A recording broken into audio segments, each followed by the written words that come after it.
projects aimed at empowering members with personal properties. Kiserian Heights Estate Phase 2 comprises of unique 8-acre serviced plots strategically located slightly off Pipeline Road, just about 5 minutes drive from Kiserian town. The Serene Garden Estate Kitengela comprises of unique 8-acre serviced plots near Masai Ostrich Farm in Kitengela. It lies in a cool environment ideal for immediate development. Nakuru Garden Estate comprises of an 8-acre serviced plot strategically located just 15 minutes drive from Nakuru town along the busy Nakuru-Eldoret highway. Notable development within the vicinity include ABM Holdings Limited, Bomasan Secondary School, Simba Cement and multiple large agricultural farms.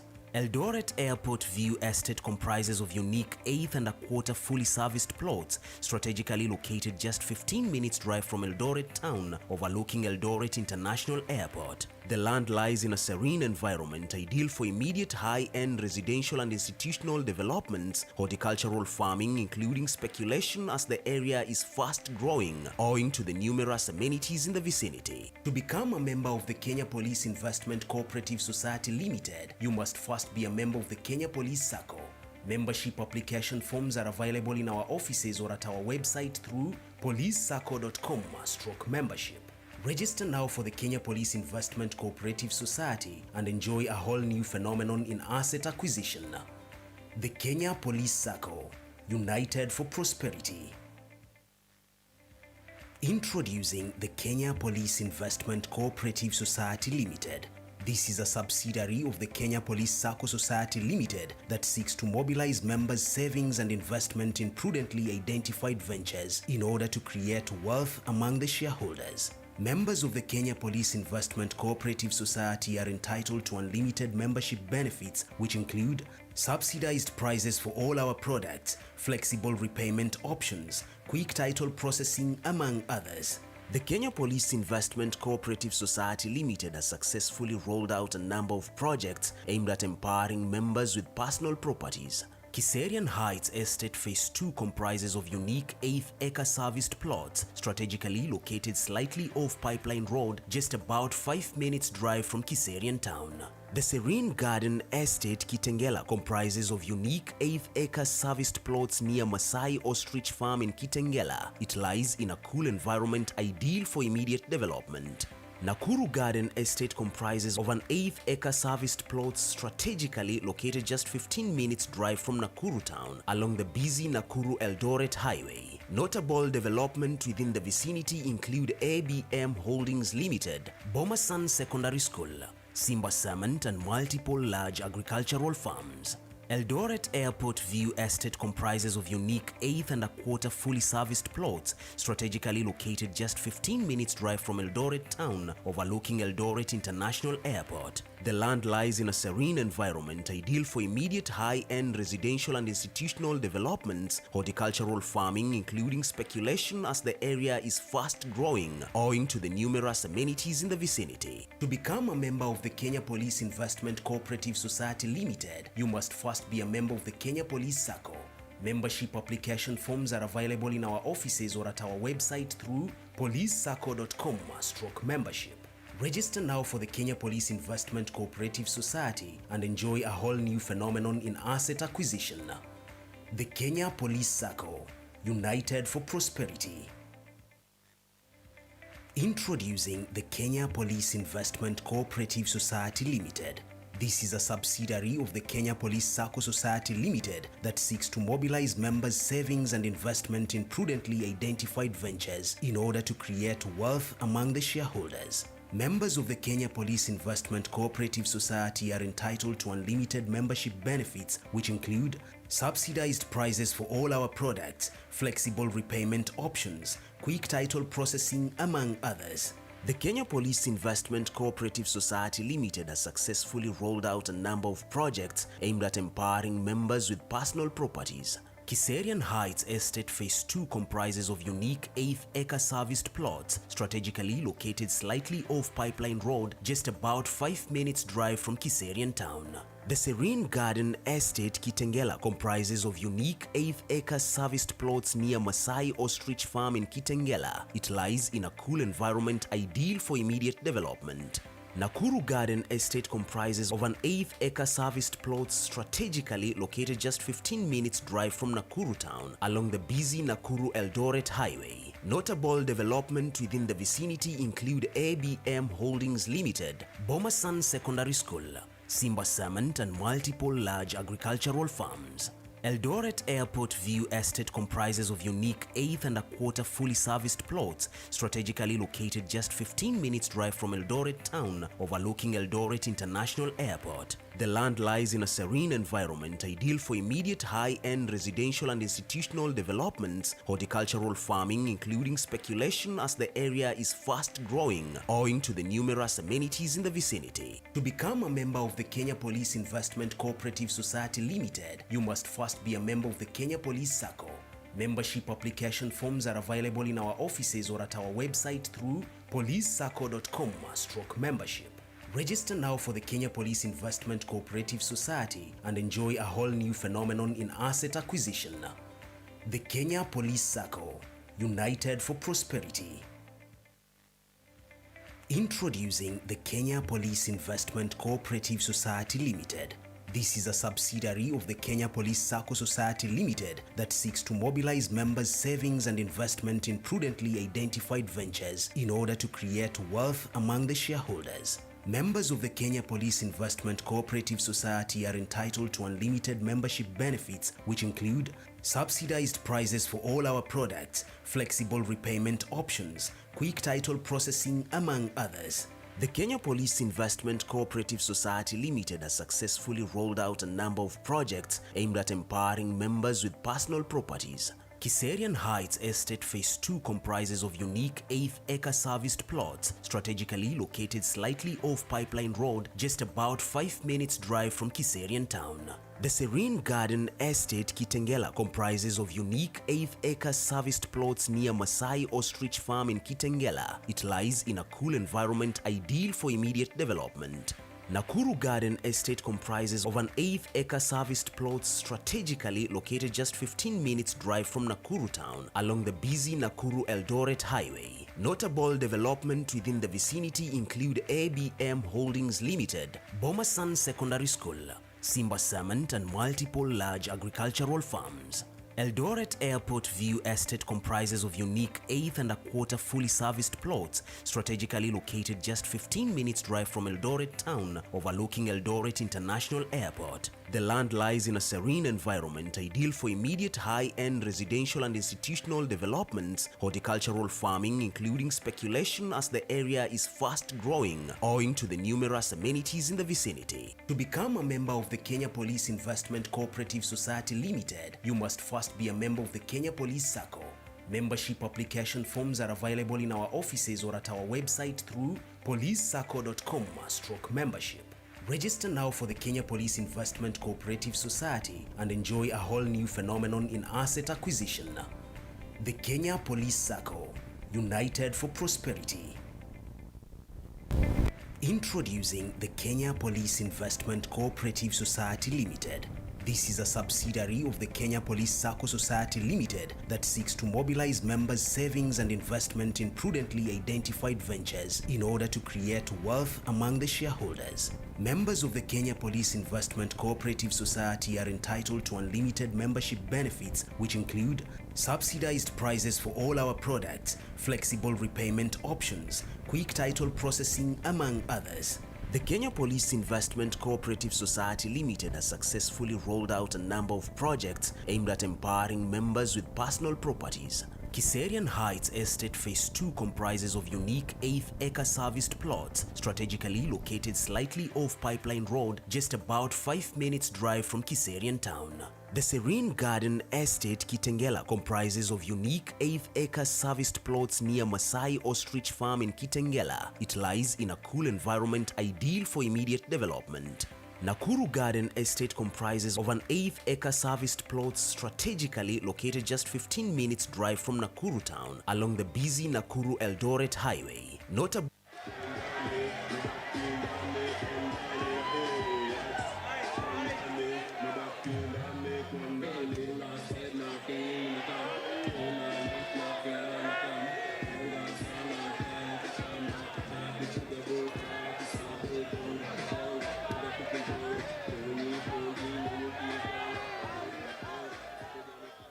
Financial wellness is an important ingredient in the overall well-being of employees. But most often than not, new employees are deprived of this critical component that is key to their overall development, with often disastrous consequences. Welcome to Kenya National Police DT SACCO, an institution that's taking financial wellness of its members to a whole new level.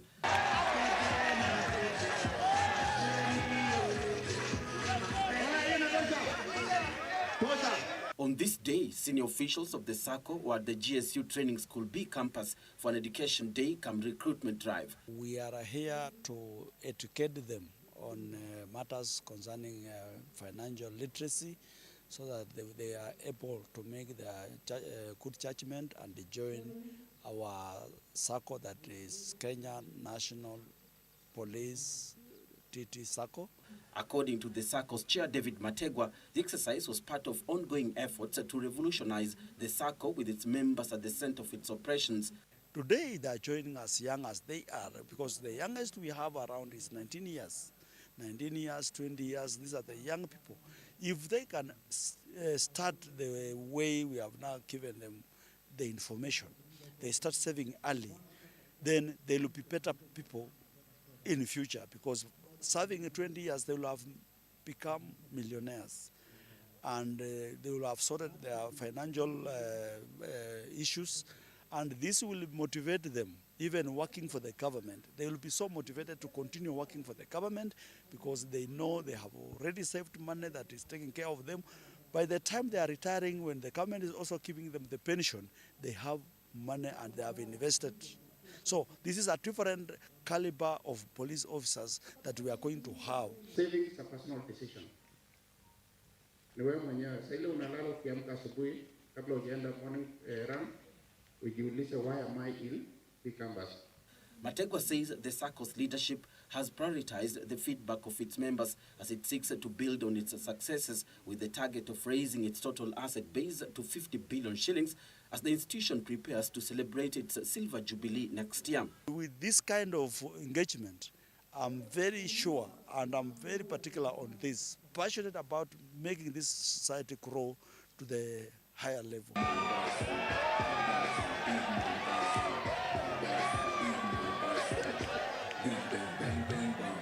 Chief Executive Officer Solomon Asiaya says the engagement at the GSU Training School was meant to educate those who have joined, as well as the prospective members, on financial literacy, to ensure that they are able to make sound decisions. This SACCO is yours, and we are designing all these products for you to give you the luxury and comfort of easiness of life, to be able to pick and be able to capture your social needs and even economic needs.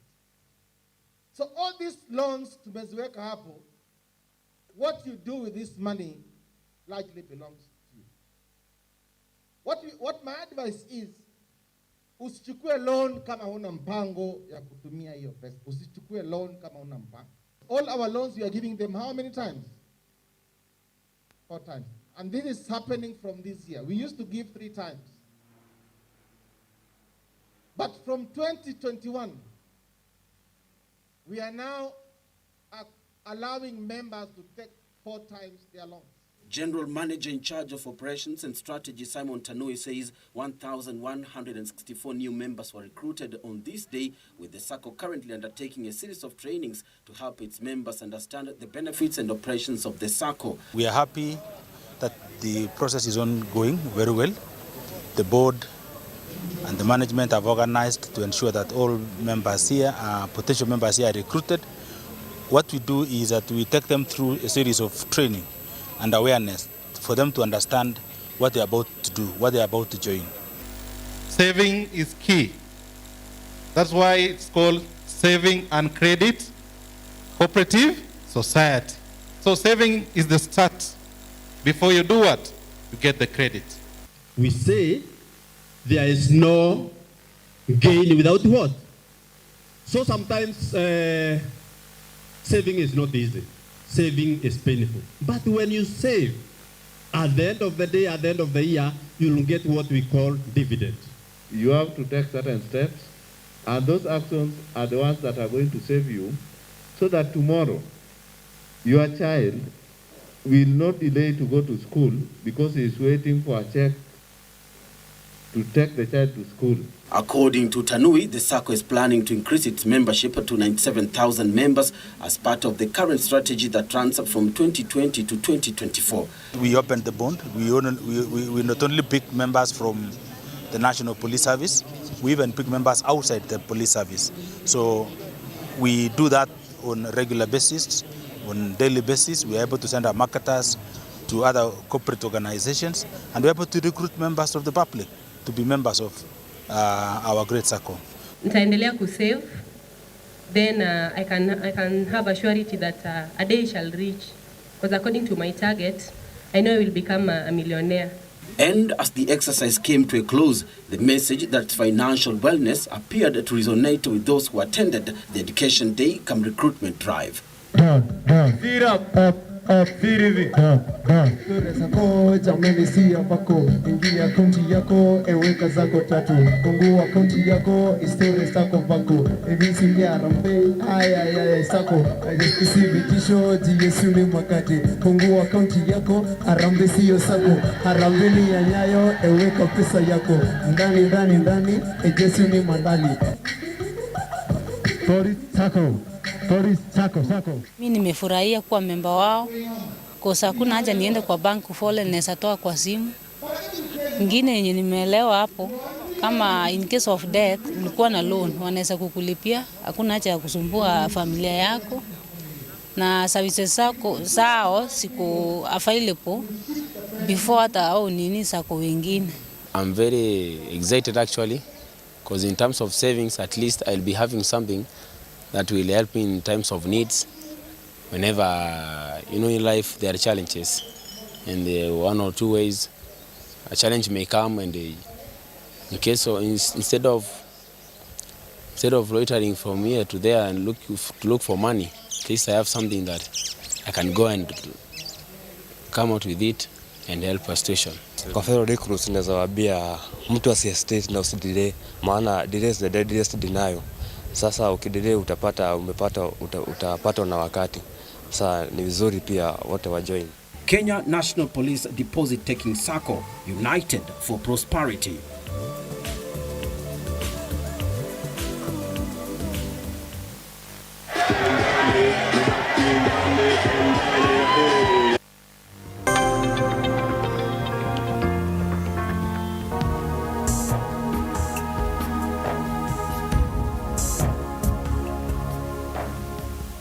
The Kenya Police SACCO, once again, through good governance and steadfast management, has beaten other savings and credit cooperatives in East Africa to become the best in financial reporting. The award is meant to obtain three objectives. One is to obtain financial reporting excellence. Then number two, it is meant to obtain accurate corporate governance. Then lastly, it is also to encourage institutions to invest in corporate social investment as well as environmental reporting.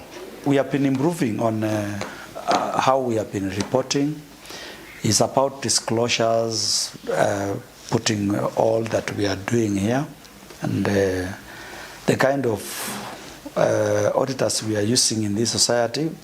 We have made a decision policy that Police SACCO will only be audited by the Big Four international companies.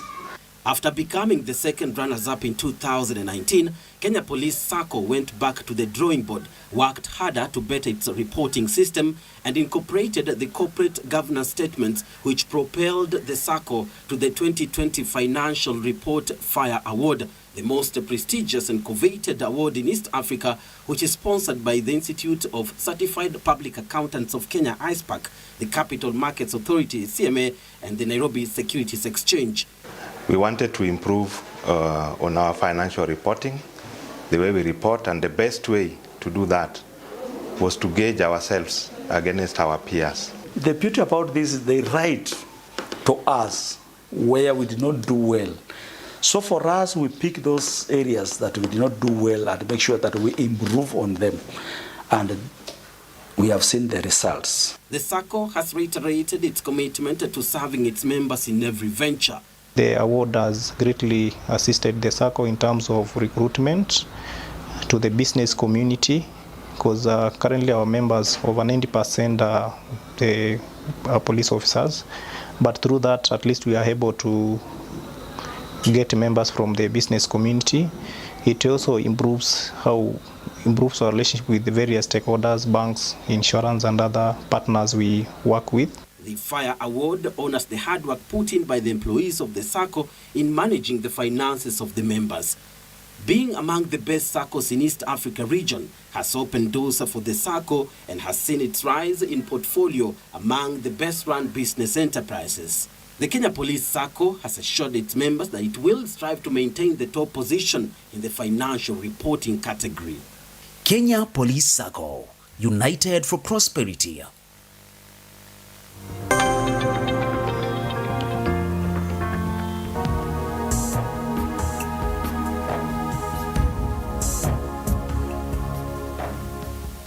The Kenya Police SACCO, once again, through good governance and steadfast management, has beaten other savings and credit cooperatives in East Africa to become the best in financial reporting. The award is meant to obtain 3 objectives. One is to obtain financial reporting excellence. Then number 2, it is meant to obtain accurate corporate governance. Then lastly, it is also to encourage institutions to invest in corporate social investment as well as environmental reporting. We have been improving on how we have been reporting. It's about disclosures, putting all that we are doing here, and the kind of auditors we are using in this society. We have made a decision policy that Police SACCO will only be audited by the Big 4 international companies. After becoming the second runners-up in 2019, Kenya Police SACCO went back to the drawing board, worked harder to better its reporting system, and incorporated the corporate governance statements which propelled the SACCO to the 2020 Financial Report Fire Award, the most prestigious and coveted award in East Africa, which is sponsored by the Institute of Certified Public Accountants of Kenya, ISPAC, the Capital Markets Authority, CMA, and the Nairobi Securities Exchange. We wanted to improve on our financial reporting, the way we report, and the best way to do that was to gauge ourselves against our peers. The beauty about this is they write to us where we did not do well. So for us, we pick those areas that we did not do well and make sure that we improve on them. And we have seen the results. The SACCO has reiterated its commitment to serving its members in every venture. The award has greatly assisted the SACCO in terms of recruitment to the business community, because currently our members, over 90% are police officers. But through that, at least we are able to get members from the business community. It also improves our relationship with the various stakeholders, banks, insurance, and other partners we work with. The Fire Award honors the hard work put in by the employees of the SACCO in managing the finances of the members. Being among the best SACCOs in East Africa region has opened doors for the SACCO and has seen its rise in portfolio among the best-run business enterprises. The Kenya Police SACCO has assured its members that it will strive to maintain the top position in the financial reporting category. Kenya Police SACCO, united for prosperity.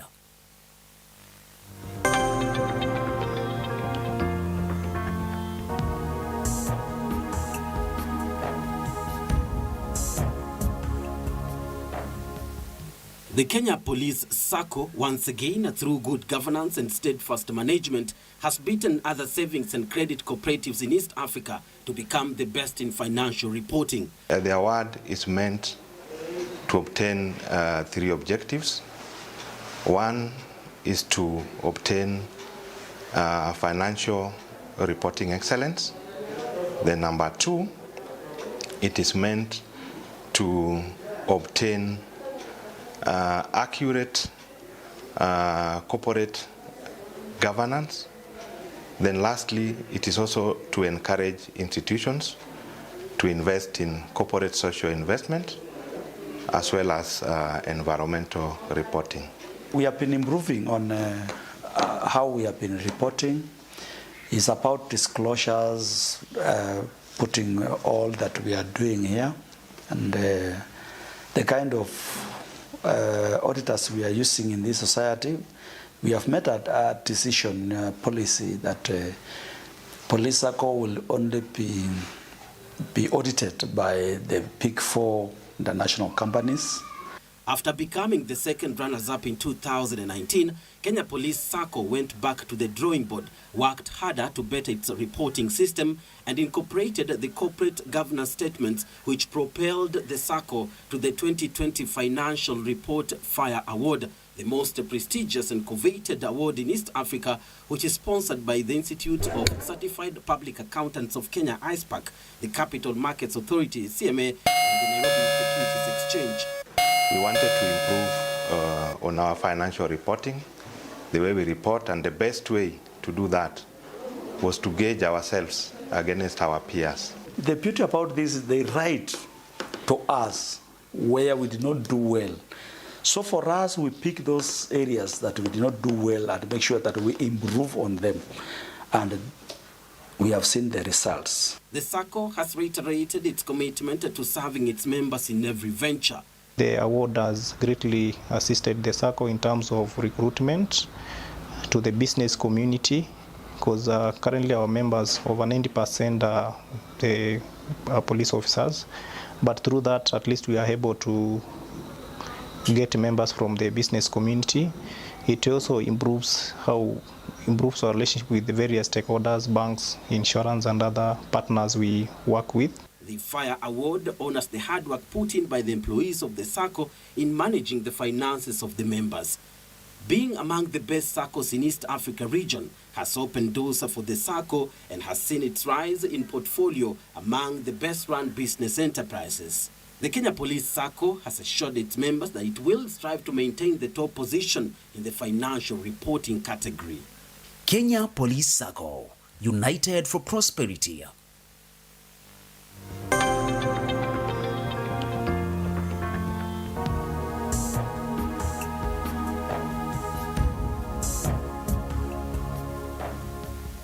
The Kenya Police SACCO, once again, through good governance and steadfast management, has beaten other savings and credit cooperatives in East Africa to become the best in financial reporting. The award is meant to obtain 3 objectives. One is to obtain financial reporting excellence. Then number 2, it is meant to obtain accurate corporate governance. Then lastly, it is also to encourage institutions to invest in corporate social investment as well as environmental reporting. We have been improving on how we have been reporting. It's about disclosures, putting all that we are doing here, and the kind of auditors we are using in this society. We have made a decision policy that police SACCO will only be audited by the Big 4 international companies. After becoming the second runners-up in 2019, Kenya Police SACCO went back to the drawing board, worked harder to better its reporting system, and incorporated the corporate governance statements which propelled the SACCO to the 2020 Financial Report Fire Award, the most prestigious and coveted award in East Africa. Check mic 1 2. Sponsored by the Institute of Certified Public Accountants of Kenya, ISPAC, the Capital Markets Authority, CMA, and the Nairobi Securities Exchange. We wanted to improve on our financial reporting, the way we report, and the best way to do that was to gauge ourselves. to us where we did not do well. So for us, we pick those areas that we did not do well and make sure that we improve on them. And we have seen the results. The SACCO has reiterated its commitment to serving its members in every venture. The award has greatly assisted the SACCO in terms of recruitment to the business community, because currently our members, over 90% are police officers. But through that, at least we are able to get members from the business community. It also improves our relationship with the various stakeholders, banks, insurance, and other partners we work with. The Fire Award honors the hard work put in by the employees of the SACCO in managing the finances of the members. Being among the best SACCOs in East Africa region has opened doors for the SACCO and has seen its rise in portfolio among the best-run business enterprises. The Kenya Police SACCO has assured its members that it will strive to maintain the top position in the financial reporting category. Kenya Police SACCO, united for prosperity.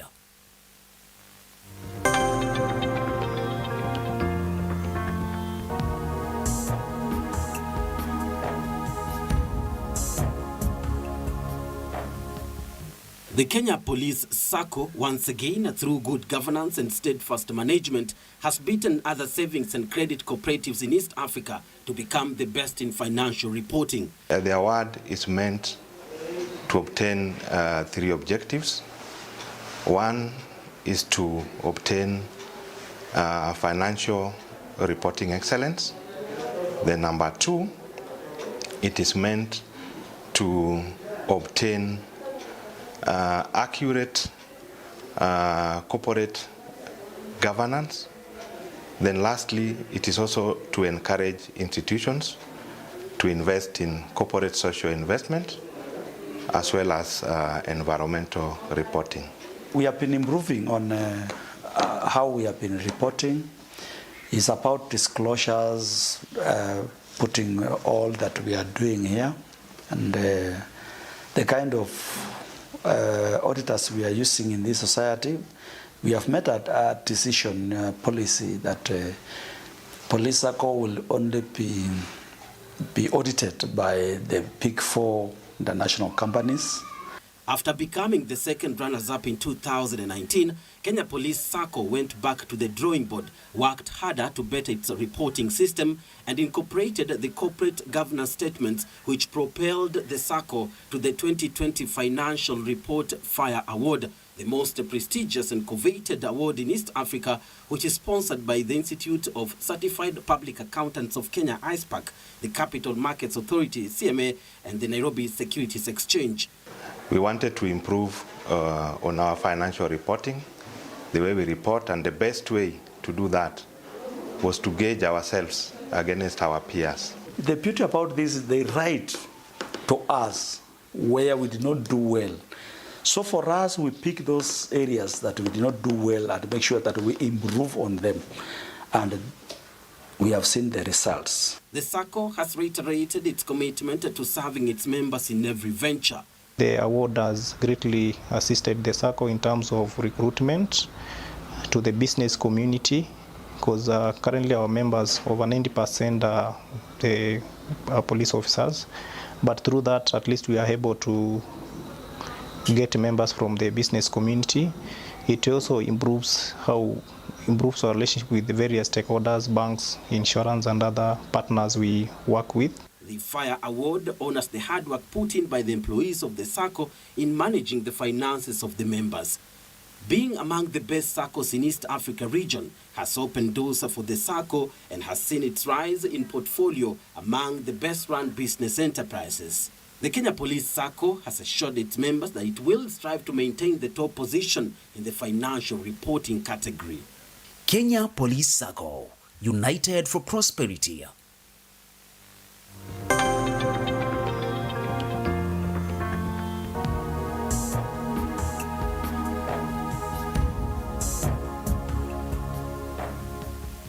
The Kenya Police SACCO, once again, through good governance and steadfast management, has beaten other savings and credit cooperatives in East Africa to become the best in financial reporting. The award is meant to obtain 3 objectives. One is to obtain financial reporting excellence. Then number 2, it is meant to obtain accurate corporate governance. Then lastly, it is also to encourage institutions to invest in corporate social investment as well as environmental reporting. We have been improving on how we have been reporting. It's about disclosures, putting all that we are doing here, and the kind of auditors we are using in this society. We have met at good morning, mic check 1 2. Good morning, good morning. SACCO will only be audited by the Big 4 international companies. Mic check 1 2. Good morning. In 2019, Kenya Police SACCO went back to the drawing board, worked harder to better its reporting system, and incorporated the corporate governance statement. Check 1 2.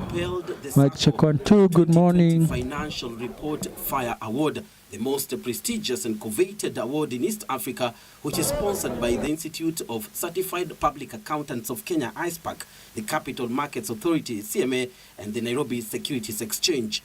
We wanted to improve on our financial reporting, the way we report, and the best way to do that was to gauge ourselves against our peers. The beauty about this is they write to us where we did not do well. So for us, we pick those areas that we did not do well and make sure that we improve on them. And we have seen the results. The SACCO has reiterated its commitment to serving its members in every venture. The award has greatly assisted the SACCO in terms of recruitment to the business community, because currently our members, over 90% are police officers.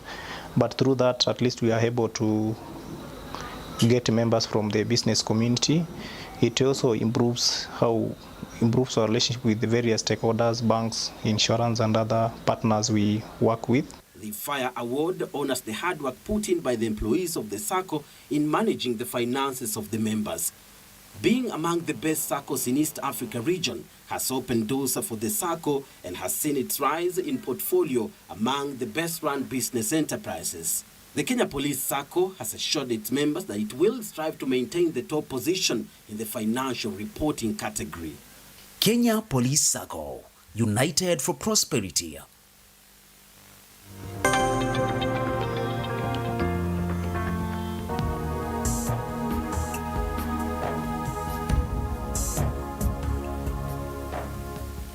The Kenya Police SACCO, once again, through good governance and steadfast management, has beaten other savings and credit cooperatives in East Africa to become the best in financial reporting. The award is meant to obtain 3 objectives. One is to obtain financial reporting excellence. Then number 2, it is meant to obtain accurate corporate governance.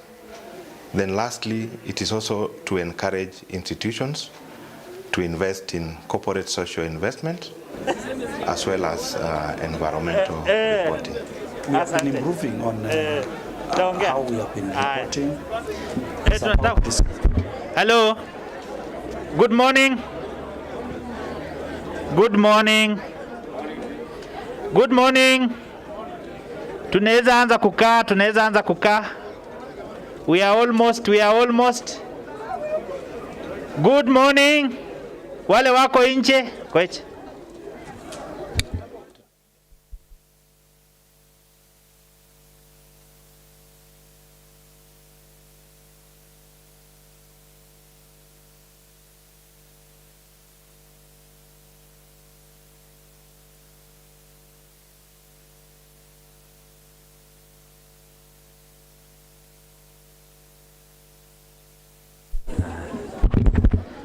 Naomba tuingie ndani so that tuone kama tutaanza.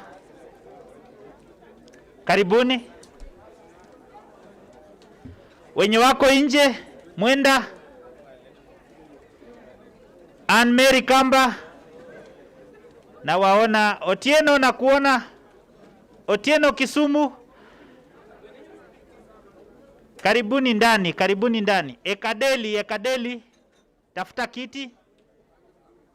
Tafuteni kiti tuone kama tunaweza anza. I ask people to sit down. Take your seats. Take your seats. Lilian Jamba, mtafute kiti. Karibuni. We Nuru, achana na picha kwanza. Yes.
Bwana Ongeri, ingia ndani, muingie ndani na Manya, muingie mketi. Take your positions, it's almost time. Before niite Hon Secretary, take your positions. You can settle down.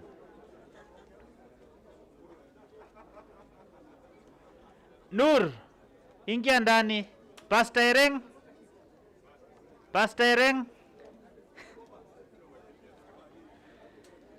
Tuingie. Wanjiru, keti chini, tukae chini. Tony, tafuta kiti ukae chini.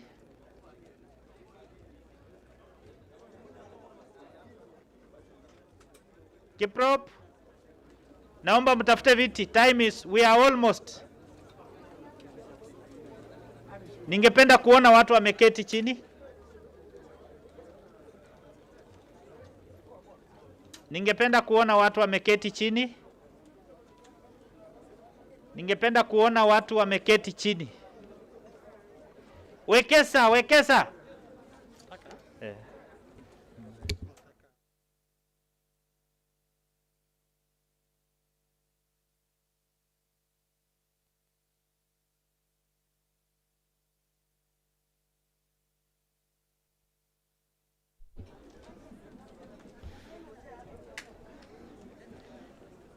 Tunawaomba wale wako nje waweze kuketi ndio tuanze mkutano wetu. Please, we are appealing to those who are still out of the tent to enter in so that we start the meeting together.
Okay, tafadhalini tuketi chini.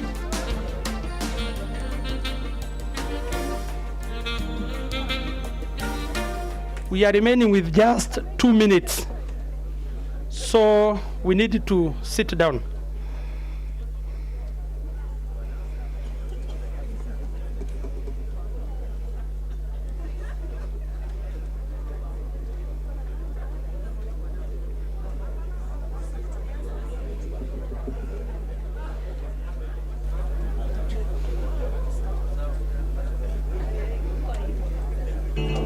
We are remaining with 1 minute.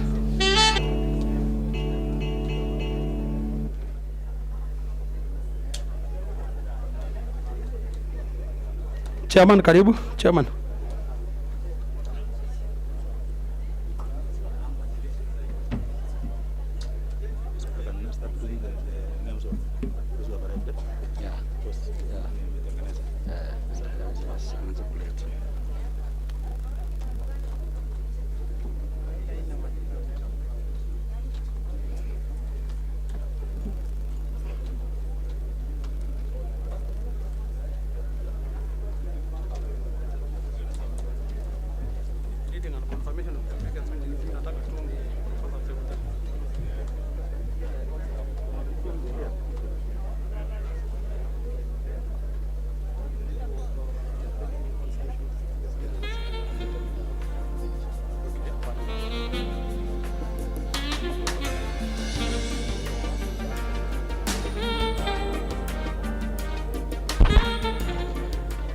Good morning, everyone.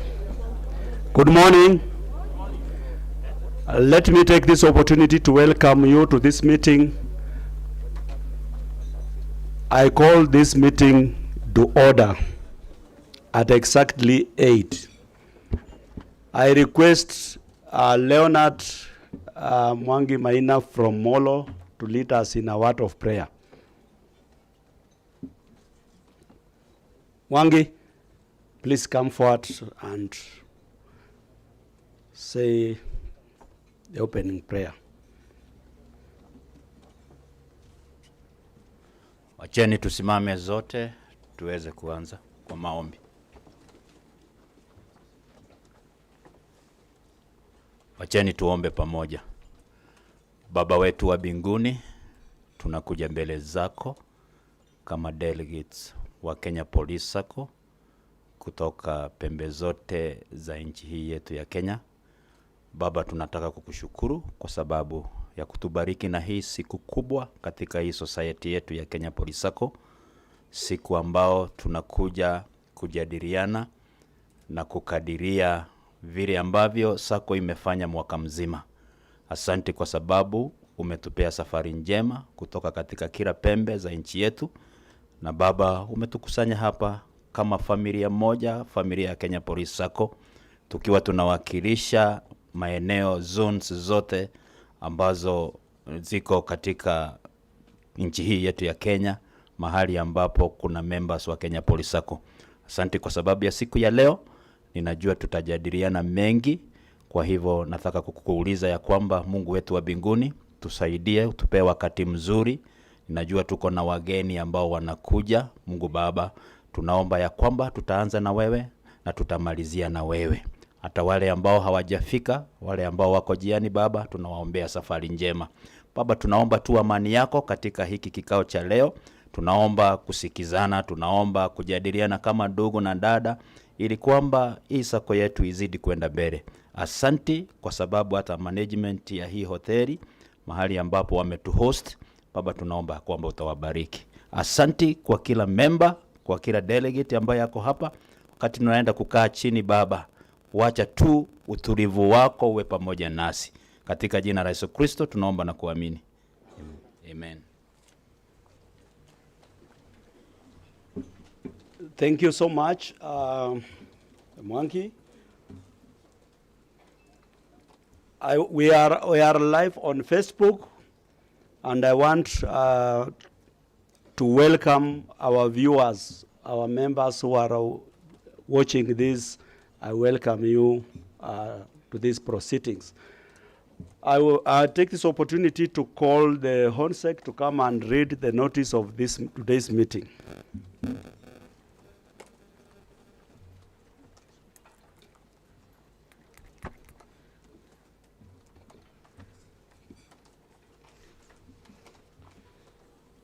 Okay, good morning everyone. Notice of convening annual delegates meeting. Notice is hereby given that the annual delegates meeting of the Kenya National Police DT SACCO is being held today, Wednesday, 16th of February 2022 at the Serena Hotel. We are going to transact the following agendas from agenda number 1 to number 11. Note, issues of Kenya Police Investment Cooperative Society Ltd will be discussed by order of the Board of Directors signed by me, Jeremiah Lekoken, ADE Home Secretary, on 2nd February 2022.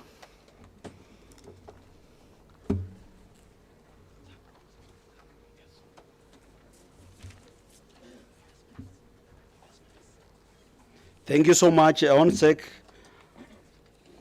We are just following how the program is running. Then I call upon the secretary to introduce the delegates. Thank you, Chairman. We are going to do our introduction in this manner. And I tend to believe that everybody has a leaflet, on the chronological of events that we are going to transact. So we are going to introduce ourselves in this manner. If I call leaders from maybe a certain region, you just stand up and wave the crowd. So we are going to start with members from Northeastern region. Please stand up and wave the crowd. Thank you very much. Let us clap for them. Leaders from Eastern region. Thank you. Let us clap for them. Leaders from Coast region. Thank you. Let us clap for them. Leaders from Rift Valley region, including us to Kenya. Thank you. Thank you, leaders. Leaders from Nairobi region and all formations. Thank you. Thank you. Let us clap for them. Leaders from Western region. Thank you. Thank you. Leaders from Central Kenya. Thank you. Tafadhali tuwapigie makofi. And finally, leaders from Nyanza region. Thank you. Thank you.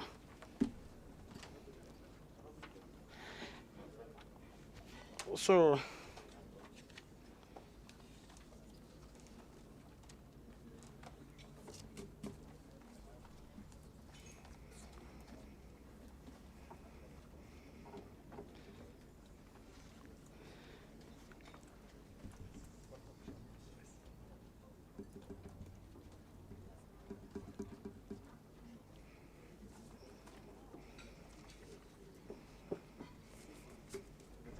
yes.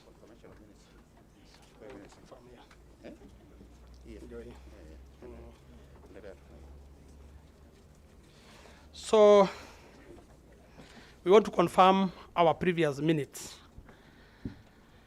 And we all have some leaflets reflecting our previous minutes, and I need a proposer and a seconder. Okay, someone from that end, Momanyi. Kennedy Momanyi. Kennedy Momanyi from Kakamega zone, proposing seconder.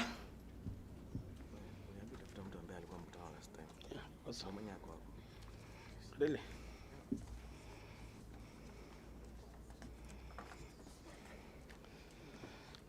Sorry, there are some changes.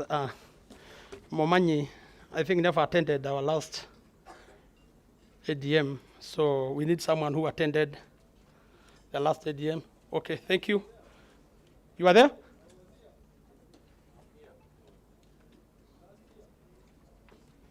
Okay, so, okay. Seconded by Paul Umwala, delegate from DCI Dakotas. Thank you.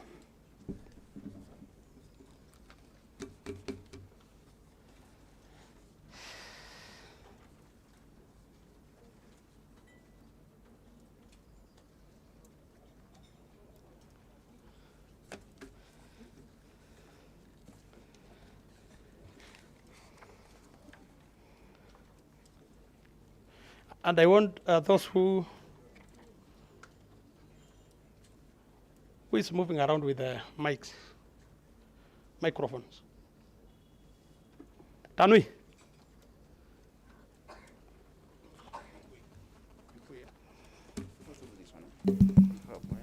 Yes. Okay, we go page by page. Page 1. Anything on page 1?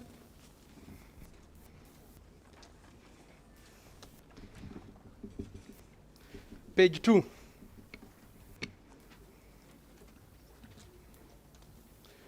Page 3. Page 4.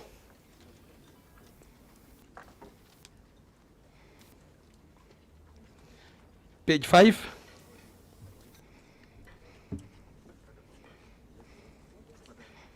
Page 6.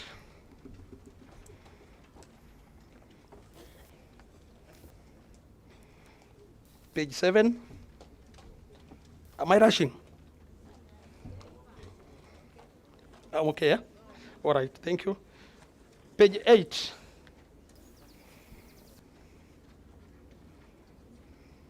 Page 9.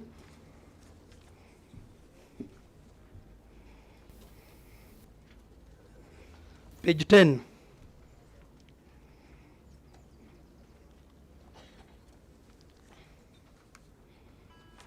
Page 11.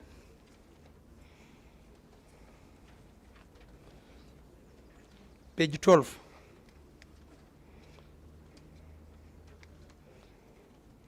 Don't forget, these are the agendas that we transacted last year, so we are just confirming them. Page 13. Page 14. Page 15.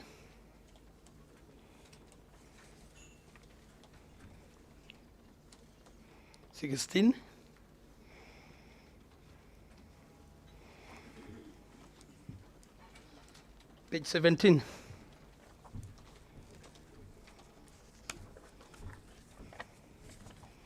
Page 18. Page 19.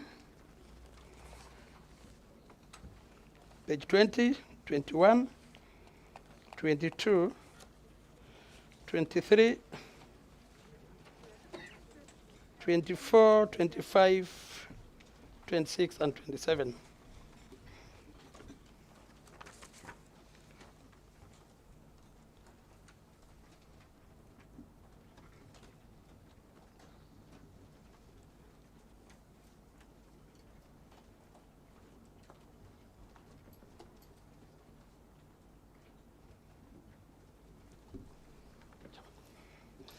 So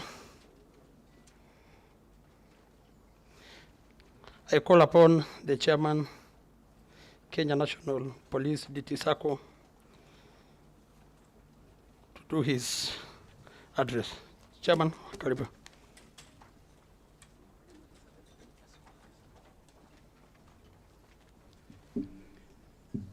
Thank you so much.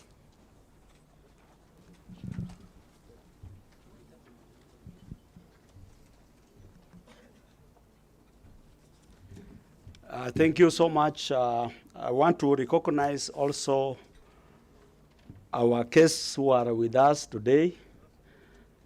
I would like to recognize Mr. Richard Nyakenoko from Cooperative Insurance. Please wave. Thank you for coming. Stacy Valeria Balla from Cooperative Officer, Stare. Just stand. Yes, thank you. James Mburu Garuya.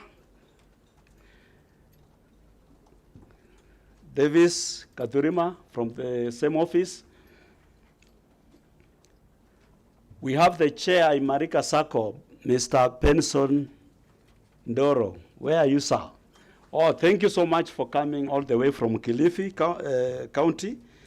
George Yongo, the CEO in Marika. You are most welcome. Thank you. Madam Dolphin Aremo, our director, Nairobi County Cooperative. Thank you, madam. Our director, Cooperative Bank, Mr. Vincent Marangu. Thank you, sir, for coming. And also Humphrey Chemiati, our liaison officer at the Cooperative Bank. Thank you so much for being with us. Also, I want to introduce the chairperson of Afia Sacco, Madam Beatrice. Where are you? Just wave to the crowd. That is Afia Sacco, our friends. Evelyn Gero Mbaya and Associates. Evelyn, thank you. Thank you so much for coming. Mr. Andrew Vulemi, CPA, from Mbaya and Associate Auditors. Brian Gunjiri, CPA, also from PwC. Brian from PwC, our auditors.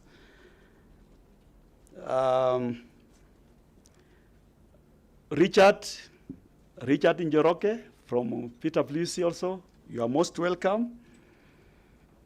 Sisa Jamila from PwC. Jamila, where are you? I saw you. Oh, thank you, madam, for coming. Justin Mutanyi from IG Sacco, Chairman Supervisory. Oh, you are there. Thank you so much for coming. We will continue recognizing as they come in.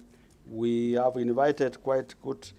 So as we are expecting the chief guest to be coming in a few minutes, I will take you through the chairman's report.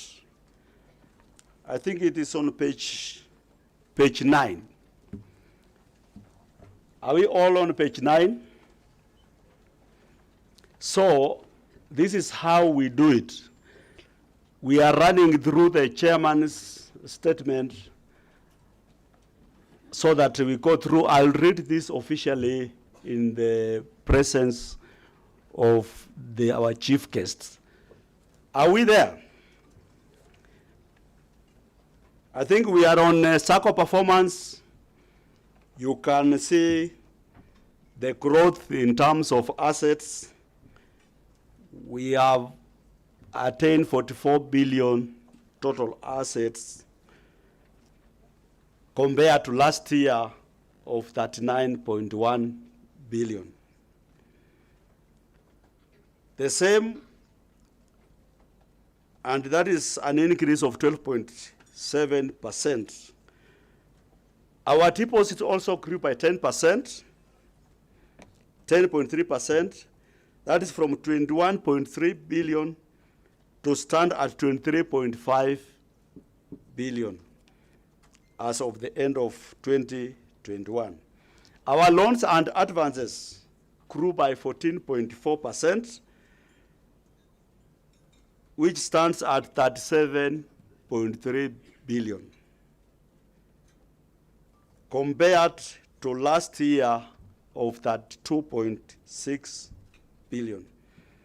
Additionally, revenues rose by 16.7% to stand at 7 billion compared to last year of which stood at 6 billion. If you look at now on governance and training, the result of good governance has seen our society win the FIRE Awards and the overall winner of the compliance to the International Financial Reporting Standards, that is IFRS, for 2021 edition. The Society's global credit rating for the long and short term was also upgraded to PPP, from PPP plus A2 up from PPP A3 respectively in 2020 with a stable outlook. Additionally, the Society was also recertified in November 2020 under the ISO 9001-2015 on QMS standards. So we move to page 10, where we are also reporting on how we have been training our members. We had the top servers and the regional top servers seminar. And if you saw the growth, that resulted the growth in deposits and also growth in loans and advances. And this has been done both to the board, the management, the delegates, the general membership, the entire staff, so that to build their capacity to run this fast-growing institution. I said I'll run you through, I'll not go word by word in this so that we spare this when the chief guest is sitting, because I've given you an opportunity also to run through the report. So I want to close at that and request the delegates. Welcome our DIG, sir, Mr. Edward Mbukwa, join us and see the proceedings of the meeting. Thank you, sir. Can I have a proposer and a seconder to adopt the chairman's report? Seeing many hands. Mr. Korir from Air Wing. Secretariat, you have captured. Mr. Korir from Air Wing, from Kapu, I'm sorry. From Kapu. Who was again racing? Catherine Mutisia from Machakos. Thank you so much. Matters arising. Do we have anything to deliberate on the chairman's statement? Any issue on the chairman's report, which we are just calling the chairman's report? Actually, this is our report. All of us, we own it, the delegates, the board, the management. Thank you so much for adopting the chairman's report. Then we move to the next item as we wait for the chief guest. I'll request my brother, Mr. Eric Kamaida, the chair supervisory, just to come and run us through the supervisory report. Welcome, JJ.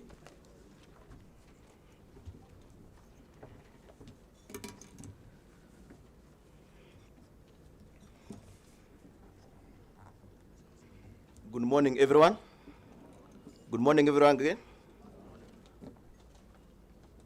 Chief guest, Dr. Matiang'i, our DIG present, Mr. Mbugwa, all invited guests, and all protocols observed. Allow me to take you through the supervisory report for the year 2021. Turn with me on page 12. I will read as follows. The committee delivered its work for the year under review in accordance with Corporate Societies Act, Circle Societies Act, rules and regulations of 2010, and SACCO bylaw. We have audited various transactions, policies, and strategies within which the SACCO operates, and we are satisfied that the SACCO is solvent, progressive, and sustainable to operate in the next financial year and years to come.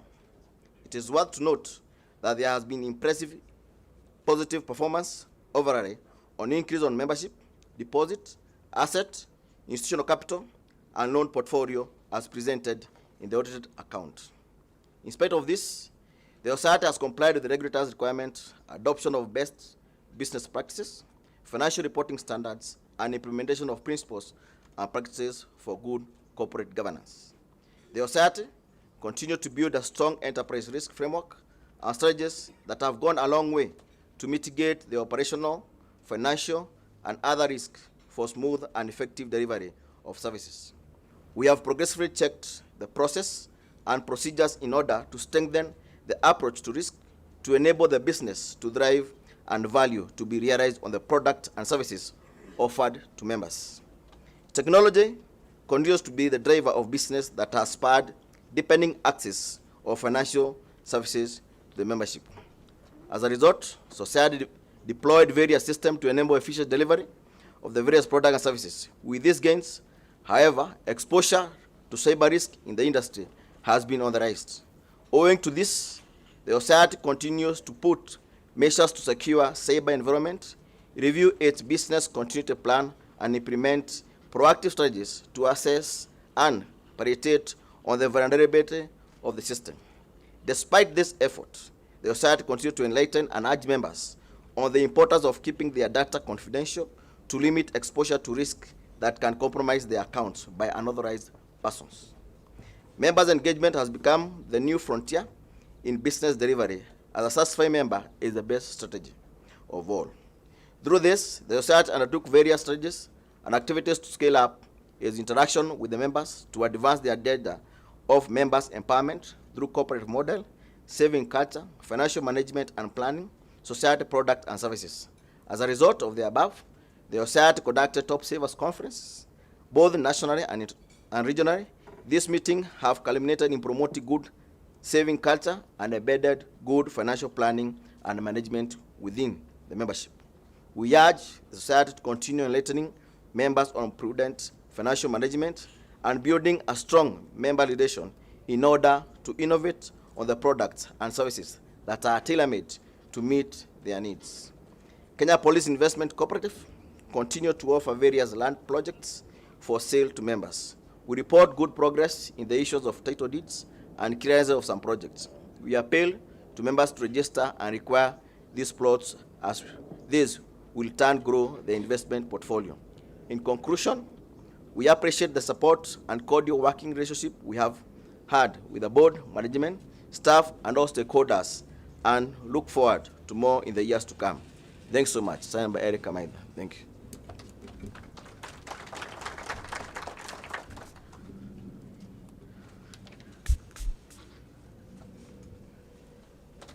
Thank you so much, the Supervisory Chair and your team, for that good report.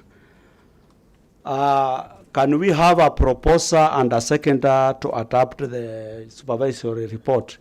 Tipora Karimi from Kilindini, from Port Kilindini. Good morning. Morning. I am Deborah Karimi from Kilindini Zone. I propose. Thank you so much. Karimi, who is Bunyasi from Keyo? Mike, who is having the mic? Morning, all invited guests and delegates. I'm Bunyas Edmond from Keyo. I do second. Thank you so much.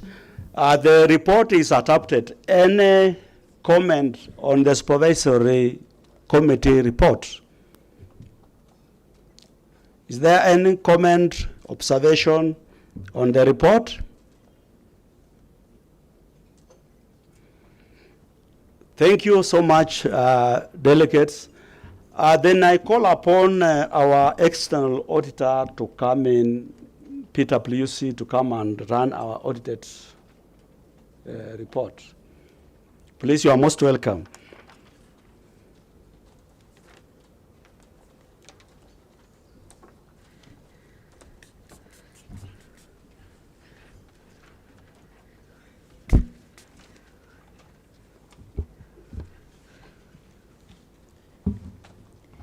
Good morning, delegates.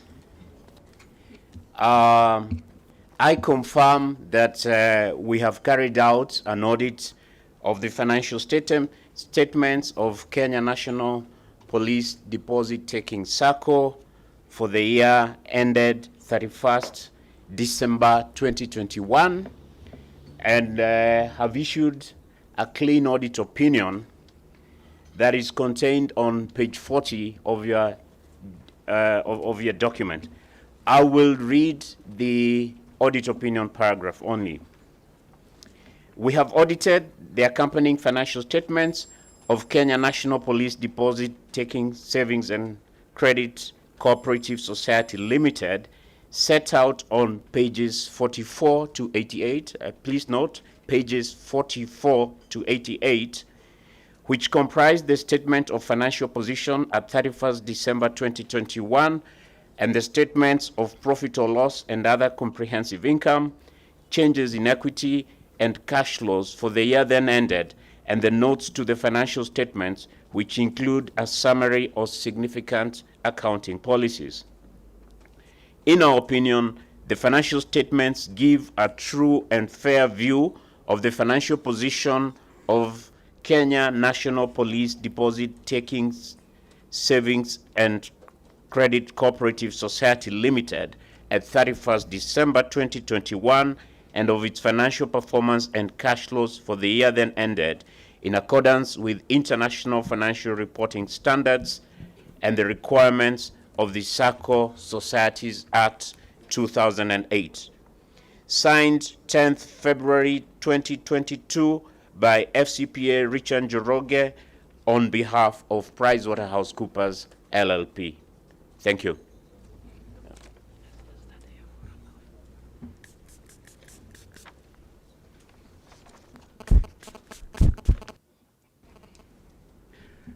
Thank you so much, Mr.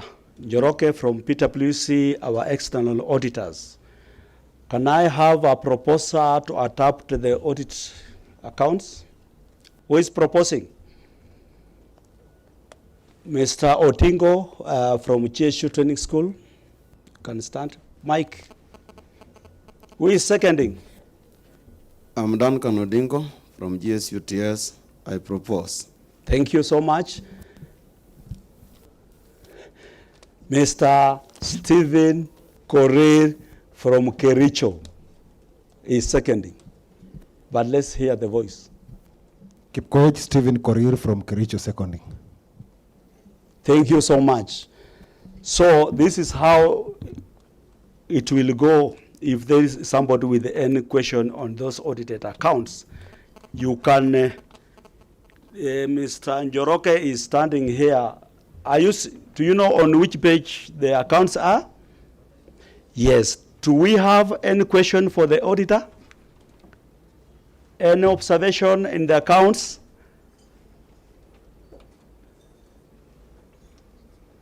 Thank you so much, PwC, for the good job. Thank you. Then I call upon the National Treasurer, Mr. Amos Tingos, to take us through.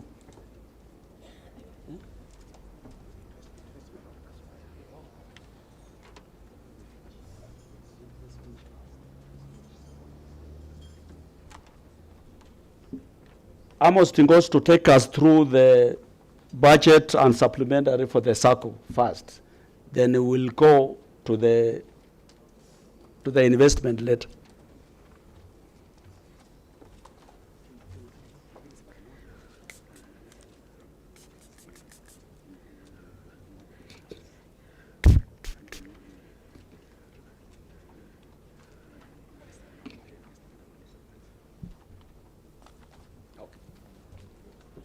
Consultation is allowed. We have the investment. Do you have the booklet for investment with you? If you have the investment booklet, then I'll call upon the buyer and associates, the lead, Mr. to come forward and run us through the audited accounts for the investment.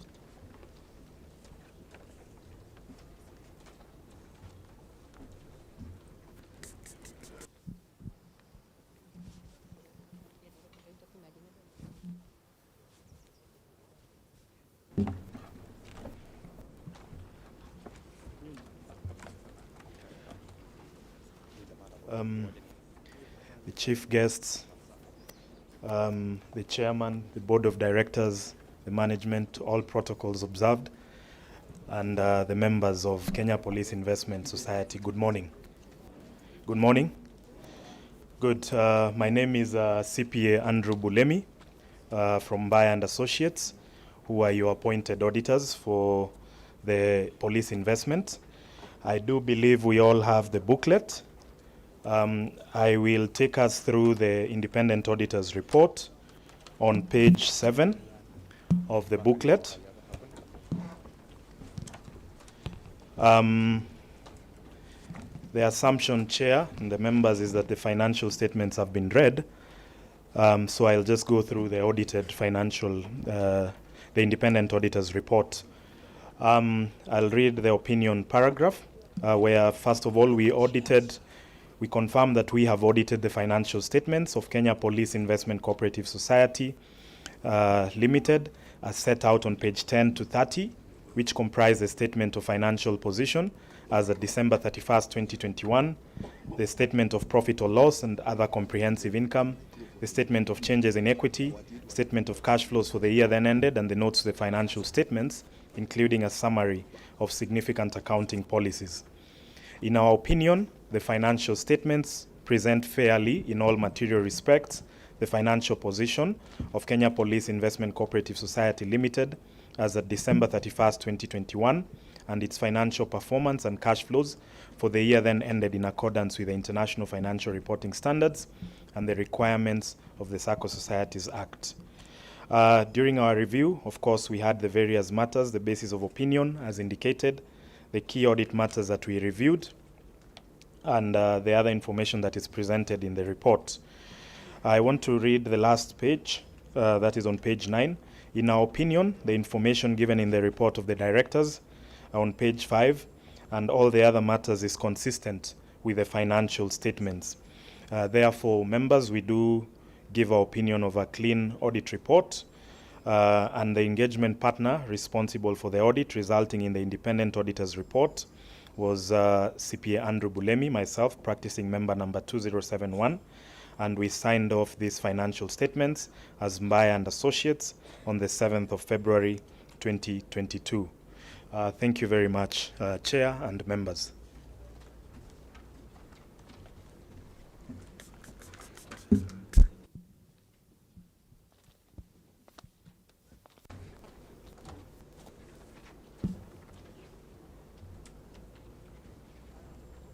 Thank you so much, Bayer and Bayer auditors. Can we have a proposal and a second for adoption of the audit? I know the light, I'm seeing the light, so I can't see properly the face, but I can see Millie Ouko from NIS. You propose. I can't see properly, but I can see your hairstyle. I know it. So. Millicent Ouko, NIS, I propose. Thank you so much. Who is seconding? Kipterio from Kenya Police College.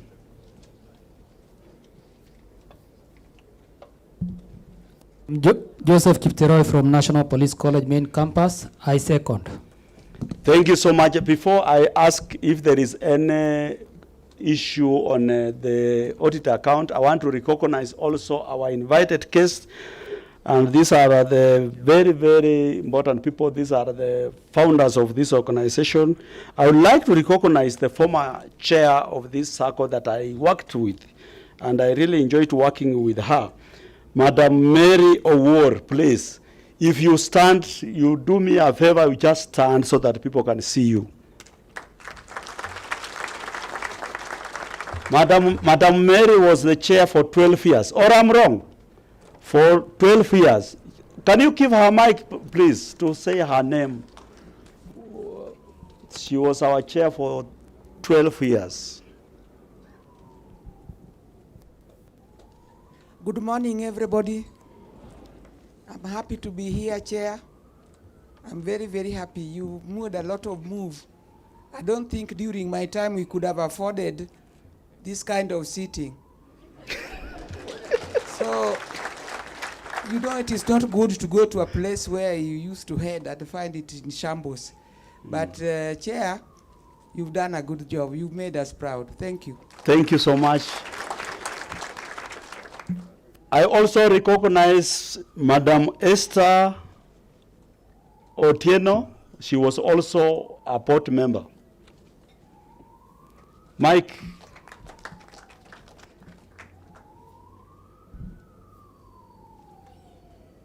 Good morning, everybody. Morning. My name's 7,821,337,849.61, giving us a net operating surplus for 2022 to be 1,453,487,938 and 2,395,187,313 and 34 cents for 2023.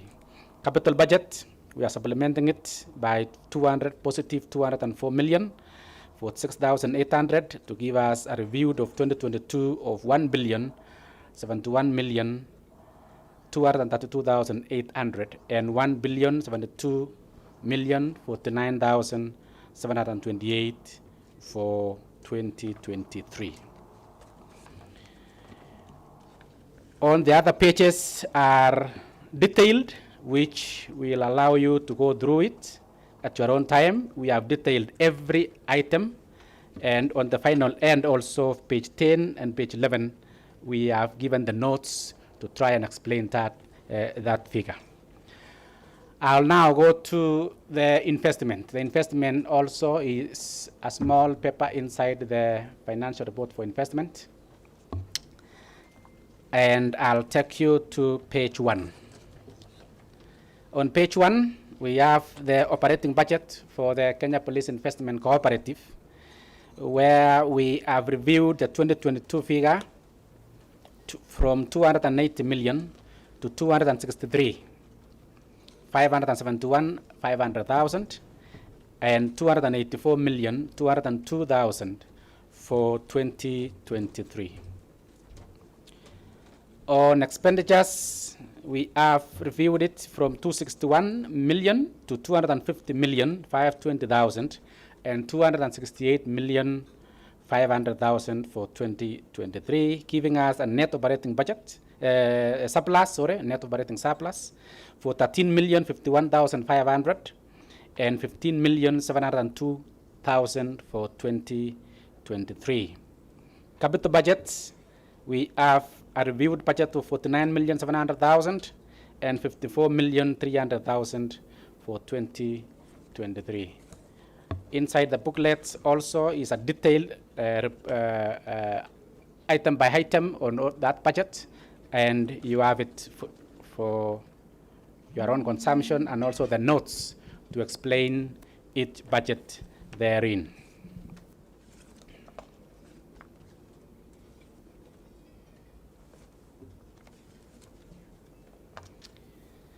In conclusion, ladies and gentlemen, I wish to thank all delegates, board and supervisory committee, staff, and the general membership for their total commitment and patronage of the society's products and services, which has enabled us to forge ahead in realizing our financial objectives. We look forward to working together with you again this year and in the years to come, so that together we can move this great circle to greater heights. Finally, may I propose this budget for the financial year 2022-2023 for your discussion and approval. Thank you all, and may God bless you, signed by the National Treasurer, Kenya Police Sacco. Thank you very much.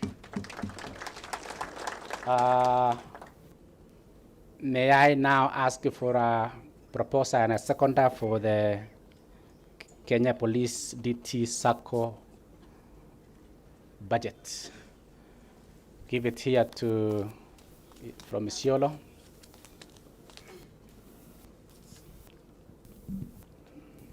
Good morning, leaders. Good morning. Lucas Audi from Isiolo, I propose. Lucas Audi from Isiolo proposes. Seconder? Yes, give it to Kajiado. Okay, Silas Pogisio from Kajiado, I second. Silas Bakishu from Kajiado seconds. Proposer and a seconder for the Kenya Police Investment Budget. I can see a hand here from Kwale, I think. Thank you. Good morning, delegates. Good morning to you. And all invited guests. I'm Agapius Jero from Kwale Zone. I propose. Thank you from Kwale. Seconder. Give it from, yes. Good morning, everyone. I'm Stella Chepkoech from Embu, I second. Stella Chepkoech from Embu seconds. Any question or concern from the budget for the police DT SACCO? Do we have anybody who has a question or a comment on the budget for the SACCO, that is the investment, the DT SACCO? Any concern?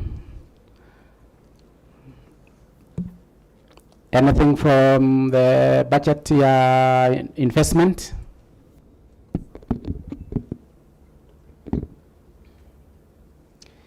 Thank you very much.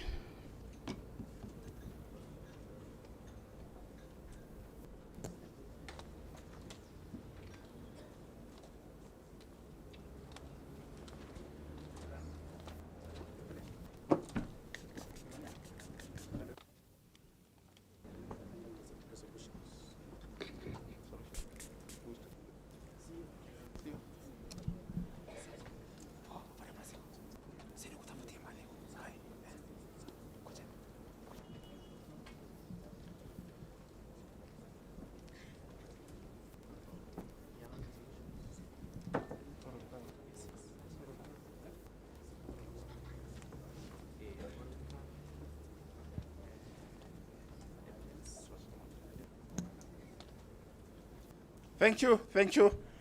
Good morning once more. We are on well. We are waiting for the chief guest. Other guests have arrived, including the PS and the Inspector General. So when the CS will come, we'll come together. But the program should proceed, and I think the next agenda will be the resolutions. Last agenda will be the resolutions.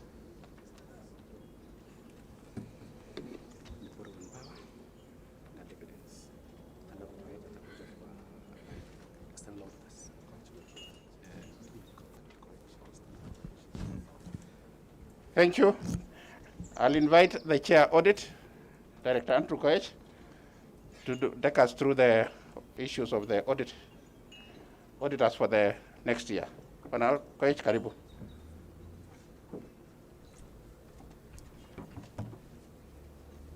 Thank you, Bwana Vice Chairman, the Chief Guest of Honor, Board of Directors, Supervisory Committee members, management, staff, and delegate, distinguished guests, ladies and gentlemen. Good morning. Good morning once more.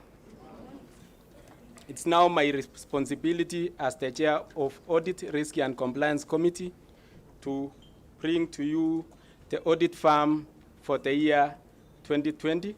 My name is Andrew Koech, and according to the law provides that an audit firm should continue doing the audit of a financial books of an institution for a period of 3 years, and thus PricewaterhouseCoopers Limited and certified public accountants are still going to continue auditing our books of account for the year 2022, and also to confirm Bayer and Associates to audit our books of account for the investment for their final period. So for this, I'll require you to give us a proposer and a seconder to confirm the same. Catherine from Machakos. Good morning, everyone. Catherine Mutisia, Machakos County, I propose. Seconder, Wanapundi.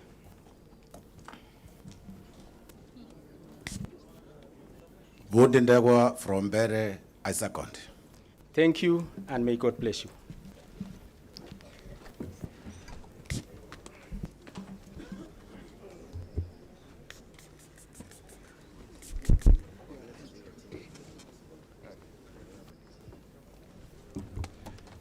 Thank you so much, Director Andrew, for the audit. Now we are going to the borrowing power, and we are proposing that we retain the borrowing power in case we need to borrow the way we've been retaining at 3 billion.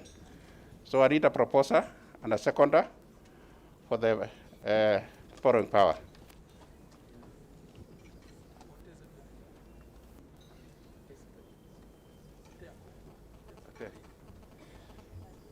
My sister from Narok, give her the mic, stand up.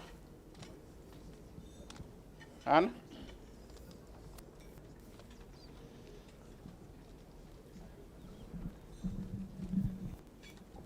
Good morning, everyone. My name is Frida from Tourist. I propose. Oh, that is Frida from Tourist. Thank you. Who is seconding? Seconding.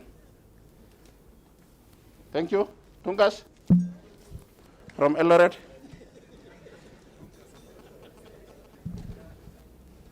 Good morning. I'm Leonard Tungas from Eldoret. I second. Thank you, Banatungas, for the borrowing power. Now we go to the next one is a payment of dividends and interest on deposit plus honoraria and delegates allowances. A proposal for that and a seconder. Mwisho kabisa ule amesimama. Give him the mic. Thank you. My names are Stanislas Koech from Migori. I propose. Thank you, Stanislas Koech from Migori. The seconder. My sister Caro.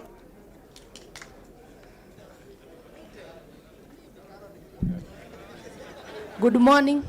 Good morning. My name is Caro Kaptila from Kisumu. I second. Thank you, Caro from Kisumu. Thanks for that. Now we'll move.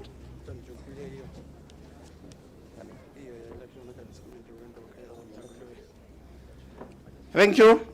Then I'll give the ONSEC the next agenda to take us through. Thank you so much.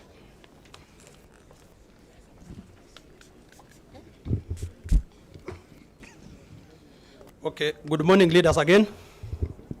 We are now on election agenda. And in Chairman's report on page 11, election of officials, as required by law and in line with the society's bylaws, 3 members of the board, 3 members of the board and 1 member of the supervisory committee will be retiring. They are Mr. David Kangogo, Mr. Amos Tingos, Mr. Jamlek Gishovi, and Mr. Eric Tumwet, respectively. However, they are all eligible for re-election. So I call upon the DCO in charge of our society to come and transact this business. Welcome, madam.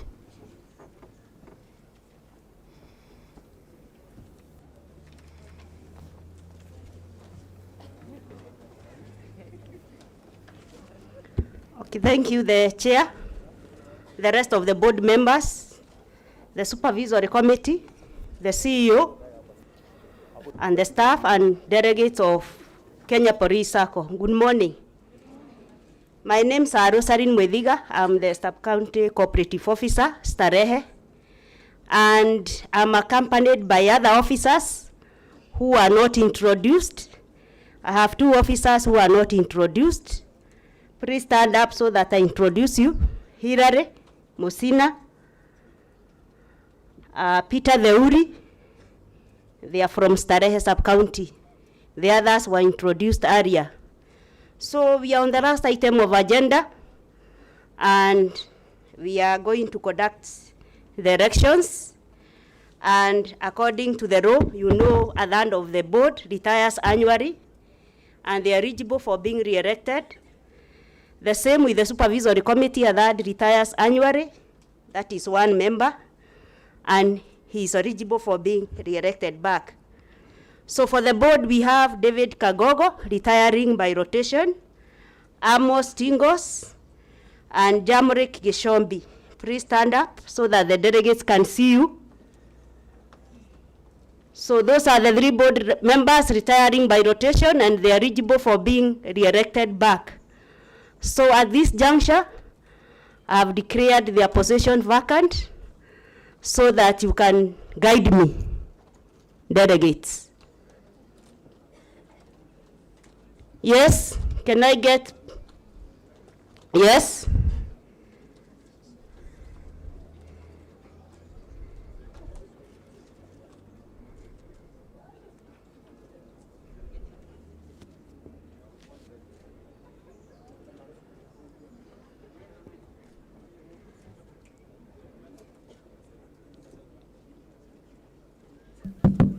Another mic. Good morning, delegates. Yes. I'm Joshua Otieno from Kisumu zone. As a delegate, and for the job these people have been doing, I feel we should take them unopposed back to the board. Thank you. Seconder. Seconder, yes. Kwa karibu na mimi. Good morning, delegates. My name is Paul Mwala from DCI. I second. Okay. Okay, that is a proposal that they go unopposed, but I need a proposer and a seconder for each candidate. David Kagogo, who is proposing him? If I give you this, ladies and gentlemen, you handle them for 1 year, you will return back to me and say, take your people. I thought they are only yes sir. They are not. If you see the way they are conducted, and I'm proud of them. Okay. I'm proud of you delegates, the way you walk, the way you put on your, it's like this was your Sunday best. I was just wondering if I said I want to have a half to come, a half to remain. For those who have bought that clothes, that suit to come for this event, you will have cursed me. Thank God I knew. I don't want curses. I need blessings. I want to recognize former chair, national chair of Police Circle, Mr. Lawrence Mwadime. Was he recognized? I think you give Mwadime to just say the word, because we are waiting for the chief guest anytime from now will be arriving. Just to say he has arrived. Hello, hear me?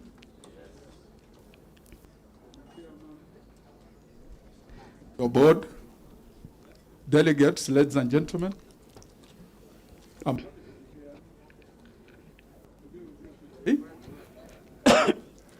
this very special day of annual delegates meeting. And I'm happy the way you have conducted your business. It's not the way it used to be there before. Thank you. I think this one is much better.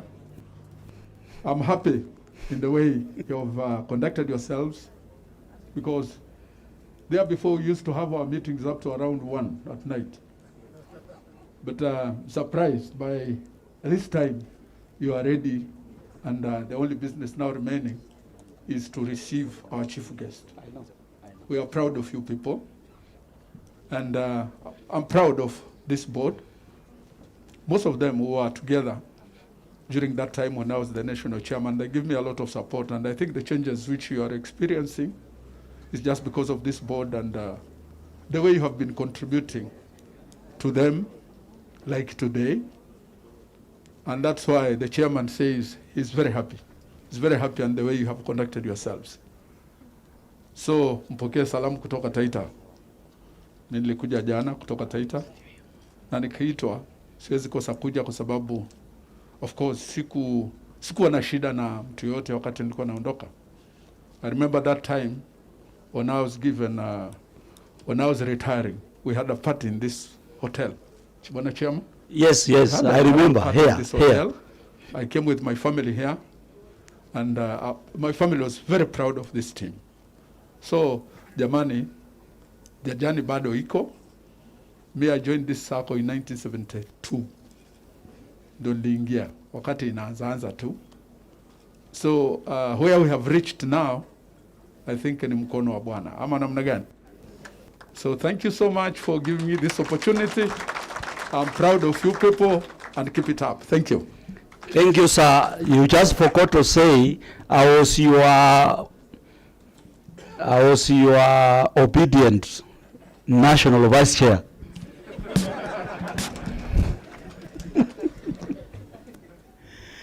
I want to recognize the CEO, Chief Executive Officer of IG Circle, Invest and Grow. Just stand and wave, my brother. Mr. Vuya. I want to give some of our invited guests an opportunity. I want to call Vincent to come and just say few words as we wait for the chief guests. Vincent Marango, for Director, Cooperative Bank. And you pass our regards to our Apple MD, Bwana Dr. Murioki.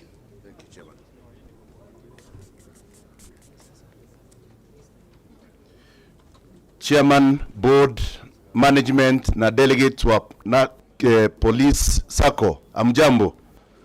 Amjambo tena. I bring you greetings from Cooperative Bank of Kenya, our CEO Dr. Gideon Murioki. I confirm that Kenya Police Sacco is our very good client. Pesa yenu iko sawa, iko safe. You are very good shareholders of Cooperative Bank. Na tunafurahi sana. Tumesoma vile meetings zinafaa kufanywa, tutapeleka hiyo masomo kwa sako zingine. Kwa hivyo congratulations na muendelee hivyo hivyo. Thank you, Chairman.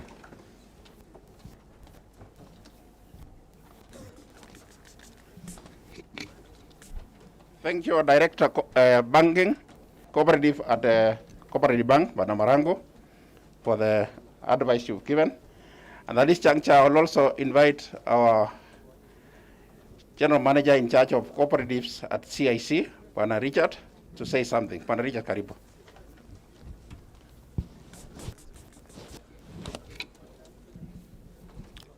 To our National Chairman, Board of Directors, Supervisory Committee, invited guests, directors, ladies and gentlemen, I want to say that we are very delighted to be associated with this very important function today. We have seen this organization come this far, and as CIC family, we are very much humbled to have had a very close association in discharging our services with this great organization. You are investors, you are our clients, and as CIC family, we are not taking this for granted.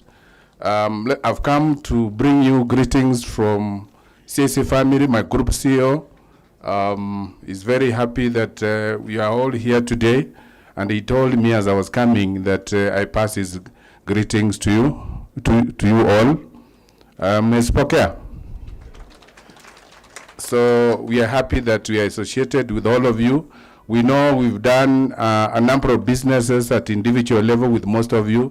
Most of you have individual policies with CIC. I know we've been to your barracks, we have been, to your various stations, training college, various centers. So we are very, very, very happy with the overall support you have given this great organization. So thank you very much, and may God bless you mightily.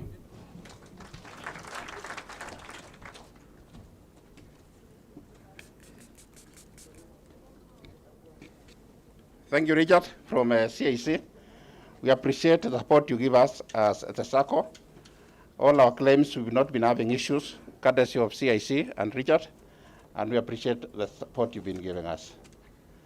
We had a sister from, chair from Avia SACCO.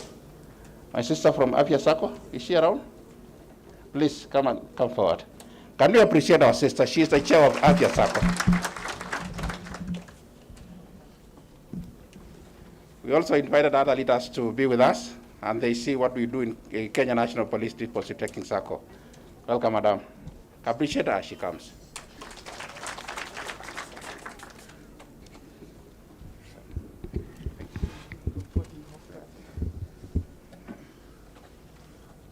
Thank you so much, Vice Chair, the Chair, Mr. Matewa, Board of Directors, Supervisory Committee, and all delegates. Good morning. My good names are Beatrice Mogire, Chairperson, Afya SACCO. I'm the new girl in town. I just came in on July. And I'm happy that I'm here today to observe what you are doing. I'm really impressed. You have done it the police way. In the medical way, in the medical way, it's chaos. But I'm going to benchmark, and I'm going to borrow a riff from Mr. Matewa so that I can bring this to Afya SACCO. I've looked at your books of accounts, and I'm really impressed by the growth. And I've heard the secret. You've invested a lot in member education, delegate education, empowering your members with knowledge. I'm also going to borrow that. I'm also going to borrow from your ICT platform, because I want us medics also to do what? To grow the way you have grown. Otherwise, I'm so honored, everybody. Thank you so much, and looking forward to a good relationship between Afya SACCO and Police SACCO. Thank you so much.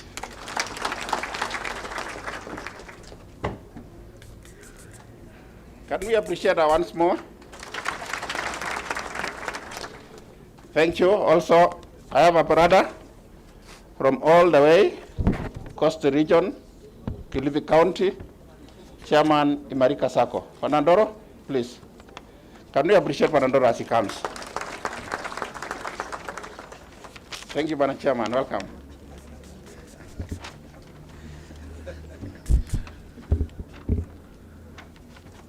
Morning, leaders. I'm very humbled. The National Chair, Police SACCO, invited guests, and the dear delegates. I'm really humbled. And I know Imarika and Police SACCO are great friends. And at one time, you benchmarked with us on time management. But you've now gone overboard. And we are really learning a lot from you now. And continue providing us direction, continue providing us how you do business. Because the level at which we've reached is actually something to be copied by the other SACCOs down there. So guys, wish you all the best. And my friends who have been elected, you know the election day is not over until it is done. Because when they say pack and go, it is at that moment that you just pack and go. So when the way you have conducted the election, it's something I've really loved.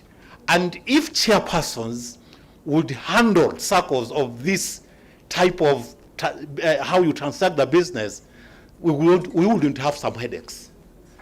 It's really beautiful, and I wish you all the best. Thank you so much, and continue this thing.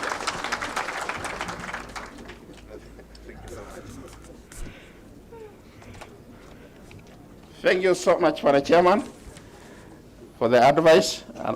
At this juncture, I have also another chairman from Ikaton SACCO, Panajebon.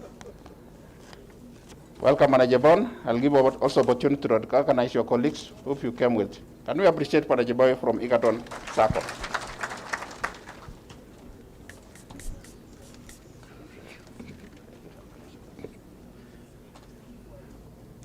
Chairman, Mr. Matekwa, invited guests,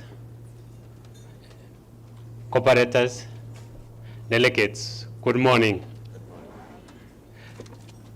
This is an honor to me, and I want to thank the chairman, Police Sacco, because for about 3 years now, he has mentored me personally as a leader. I know this may look unique because you expect somebody from a premier institution to be guiding, but interestingly, in terms of Sacco movement, the Police Sacco have gone way ahead. And I want to thank you so much for so doing. And I want to say this because we've just moved in from the AGM to ADM, and courtesy of the guidance of the chair, Mr. Matekwa. Thank you so much, sir. Police Sacco, yes, we will be having our ADM next week, and it will be our second ADM. And it is because of this direction that we've changed our way of governance. Of course, for the time management, being a young baby in this governance system, probably we are halfway through, but we've come, having been ushered in, we've come in to also benchmark so that we can see how we can manage this and complete a meeting in the shortest time possible. So with that, I want to take this opportunity to introduce my CEO and a newly elected Honorary Secretary, Professor Obonyo, and Kaimuri CEO. I wanted them to also see for themselves so that as we do our ADM next week, they are there. So that as we do our ADM next week, they will know how to do it in the best way possible. Thank you and God bless.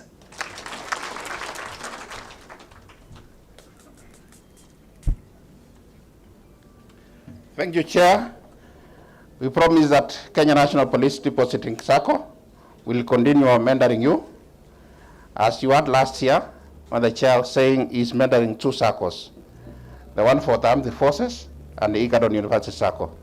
And I'm happy to are here today to see. Last year, I think the chairman was here alone, but this time he's accompanied by the own secretary, who is newly elected, and the CEO.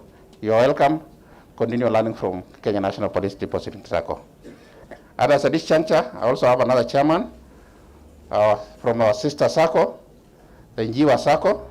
Mr. Chairman, Njiwa Sacco, please come forward. This is for NSIS Sacco. We call it Ni Sacco, but the name is called Njiwa. Karibu sana ndugu yangu. Appreciate him as he comes.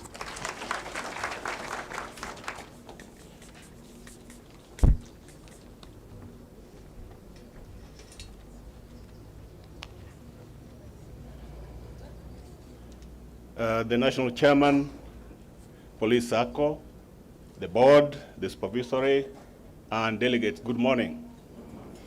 My name is Mark Ogonji, the Vice Chair, not the Chair. The Chair is a lady called Mary Njuguna, the Vice Chair, Njiwa Sacco.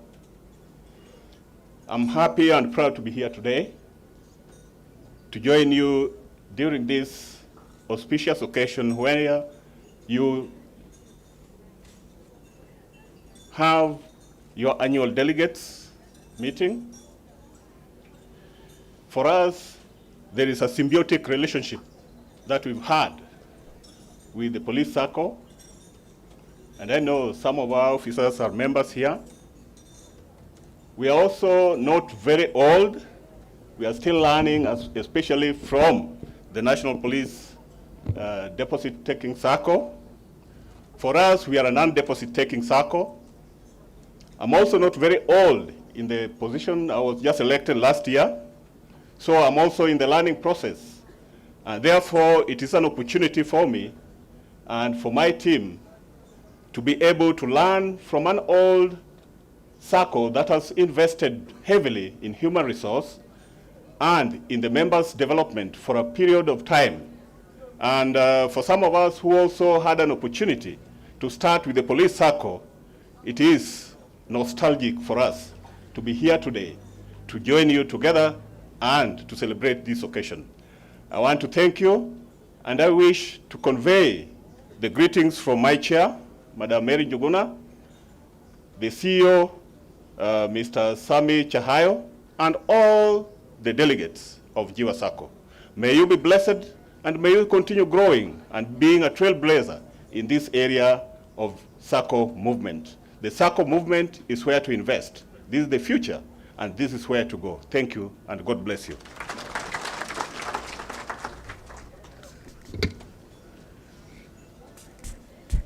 Thank you, the Vice Chair, on behalf of the Chair of Njiwa Sacco. This is where SACCOs are, and we'll also continue mentoring you. We started a long time ago before you came, and Police Sacco are still with you. We'll continue taking care of you. Thank you. He has said they are not deposit-taking SACCOs, but soon you'll be there. You know, currently, if you reach a mark of 100 million in terms of assets. By law, by default, you must be regulated by the regulator. So by the time you'll be there, automatically you'll be regulated by the regulator. Thank you. So at this juncture, we are still waiting for the chief guest. He has promised he'll be arriving soon. That is HCS. We'll just watch the videos about our SACCO, previous events as we wait. I don't want us to get out of our seats because shortly he'll be in. He had promised that he'll be here by 9. So the other guests are waiting for him. So let us console ourselves as we wait for them. Thank you. Enjoy your day.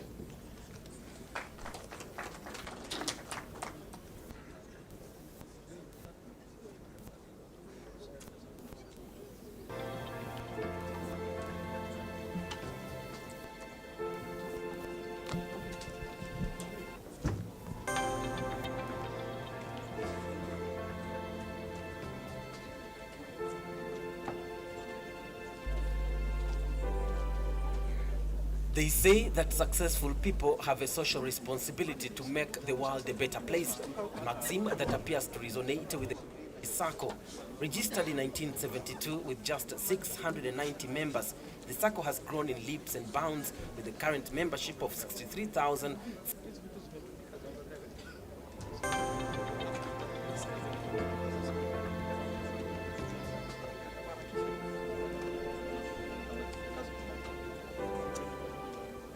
They say that successful people have a social responsibility to make the world a better place, a maxim that appears to resonate with the Kenya Police SACCO. Registered in 1972 with just 690 members, the SACCO has grown in leaps and bounds with the current membership of 63,450 with an asset base of 39 billion shillings and a loan portfolio of 33 billion shillings. The SACCO, now a trailblazer, transforming lives through its corporate social responsibility program. Its footprint in the corporate social responsibility domain well pronounced during the coronavirus pandemic, where it was among the first organizations to offer support to those at the front line. We sat as a board and the management of Kenya Police SACCO. Then we felt that it is important for us at least to take care of our membership who are police officers, to make sure that they get these protective equipments. The SACCO will donate 480,000 Hello. 40,250 milliliters. Can we take our seats? I want to invite the Director of Cooperative Nairobi, Madam Aremo, to say something. Madam Aremo, please. Our Director of Cooperatives, as she comes, we have our lawyers. Pana Kelly, I want to recognize Pana Kelly, who is our lawyers, wherever they are. Pana Kelly, Odwori.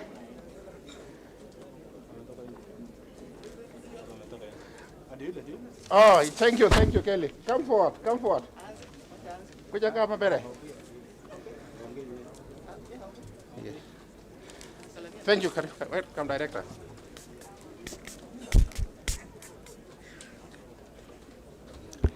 The chairman and your board, the supervisory committee, the staff, cooperators, good morning. I'm indeed very privileged and happy to welcome you to Nairobi. This is a county of choice to live, work, and invest in. We are indeed privileged to host even the visitors who have come from outside Nairobi. Please feel welcome.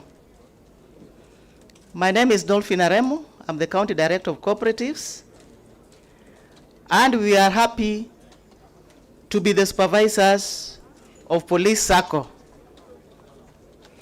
Police SACCO happens to be number 3, not just in Nairobi County, but in the entire country, by virtue of the fact that its total assets are 44 billion. And that is not a mean achievement. The chairman did mention that the success of this society can be attributed to the sensitization programs that we have had with the delegates. And that I can confirm because I'm normally part and parcel of those trainings.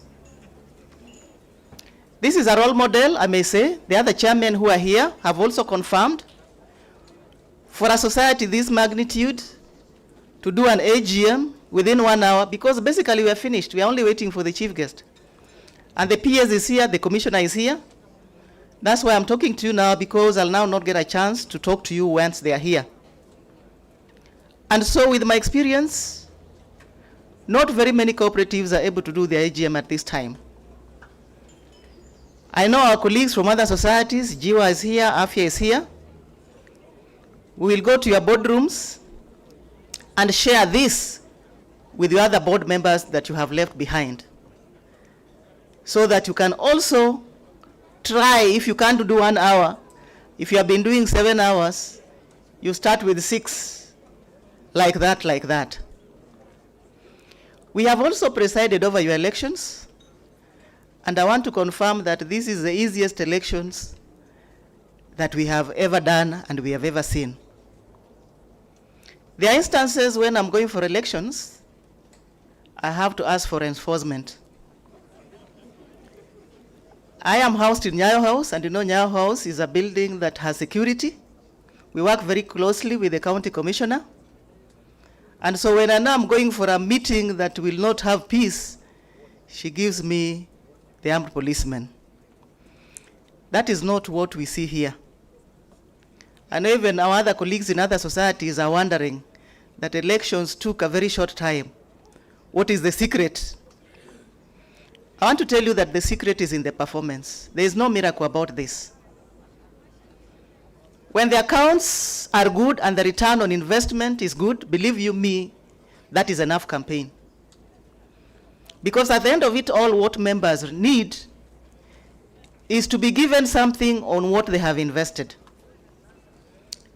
And being a delegate system society, members that you have left out there waiting for what you are going home with. I know by now they are already sending you texts, because we are also live on Facebook. They are now anxiously waiting. So you have heard that you are a DT cooperative.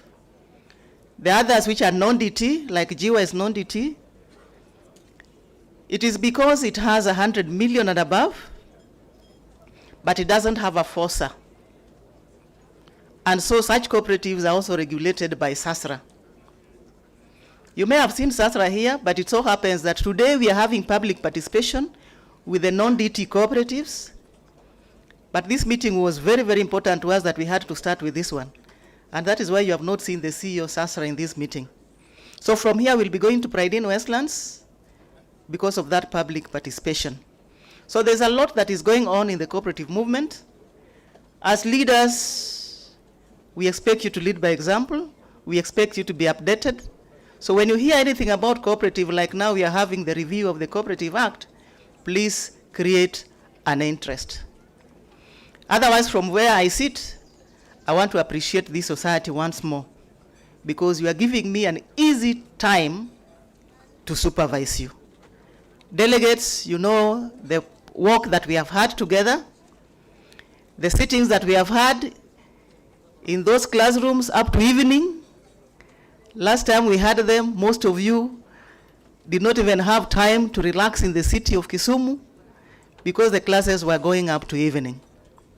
So I'm very grateful. Thank you very much, even for welcoming us to your society. Asanteni sana.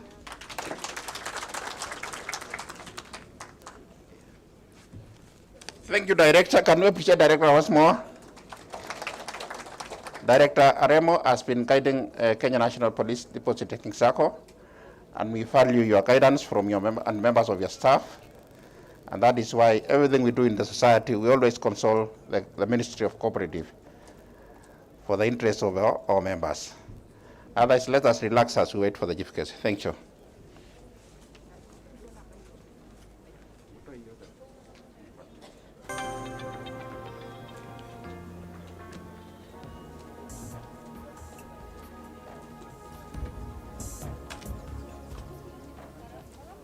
The Kenya Police SACCO, once again, through good governance and steadfast management, has beaten other savings and credit cooperatives in East Africa to become the best in financial reporting. The award is meant to obtain 3 objectives. One is to obtain financial reporting excellence. Then number 2, it is meant to obtain accurate corporate governance. Then lastly, it is also to encourage institutions to invest in corporate social investment as well as environmental reporting.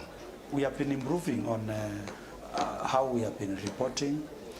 It's about disclosures, putting all that we are doing here, and the kind of auditors we are using in this society.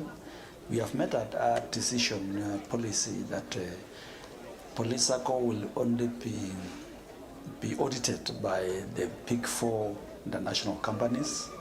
After becoming the second runners-up in 2019, Kenya Police SACCO went back to the drawing board, worked harder to better its reporting system, and incorporated the corporate governance statements which propelled the SACCO to the 2020 Financial Report Fire Award, the most prestigious and coveted award in East Africa, which is sponsored by the Institute of Certified Public Accountants of Kenya, ISPAC, the Capital Markets Authority, CMA, and the Nairobi Securities Exchange.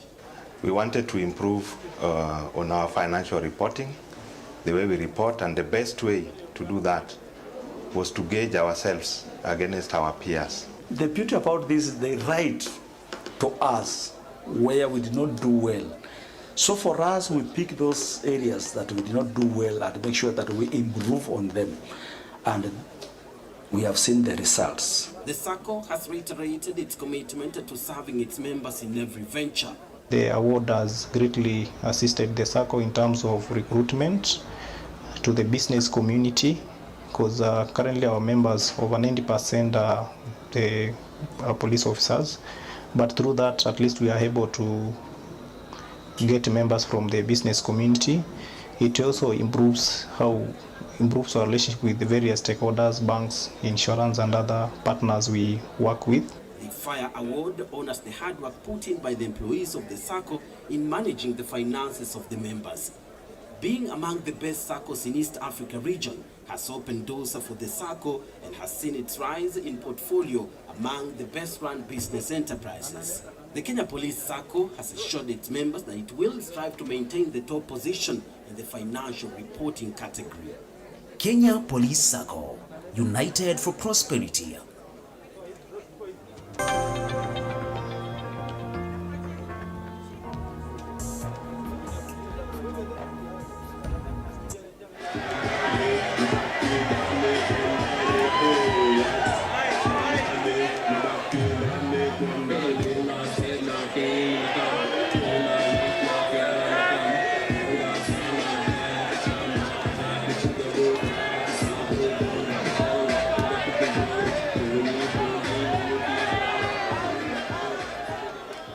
Financial wellness is an important ingredient in the overall well-being of employees, but most often than not, new employees are deprived of this critical component that is key to their overall development, with often disastrous consequences. Welcome to Kenya National Police DT SACCO, an institution that's taking financial wellness of its members to a whole new level.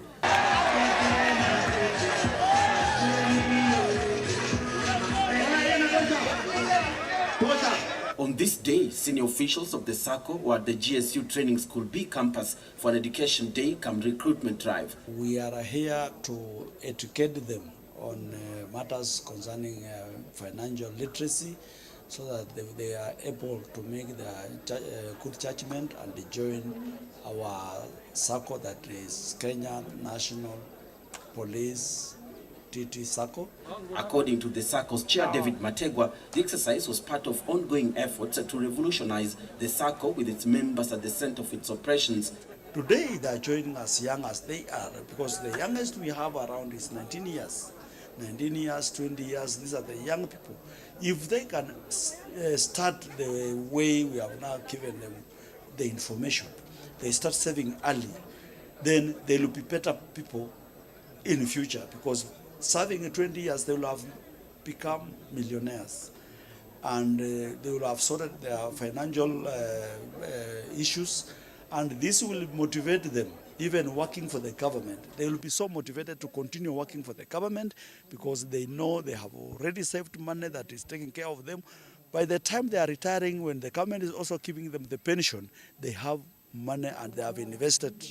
So this is a different caliber of police officers that we are going to have. Saving is a personal decision. Ni wewe mwenyewe. Sasa ile unalala ukiamka asubuhi kabla hujaenda morning run, ujiulize, why am I in the campus?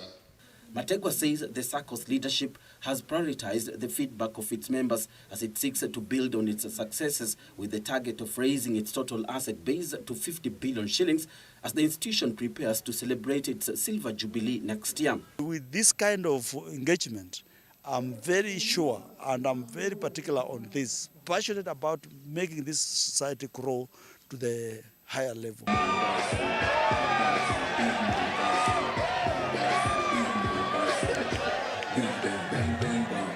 Chief Executive Officer Solomon Asiaya says the engagement at the GSU Training School was meant to educate those who have joined, as well as the prospective members, on financial literacy to ensure that they are able to make sound decisions. This SACCO is yours, and we are designing all these products for you to give you the luxury and comfort of easiness of life, to be able to pick and be able to capture your social needs and even economic needs.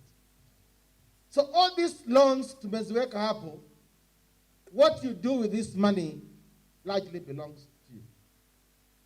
What my advice is, usichukue loan kama huna mpango ya kutumia hiyo pesa. Usichukue loan kama huna mpango.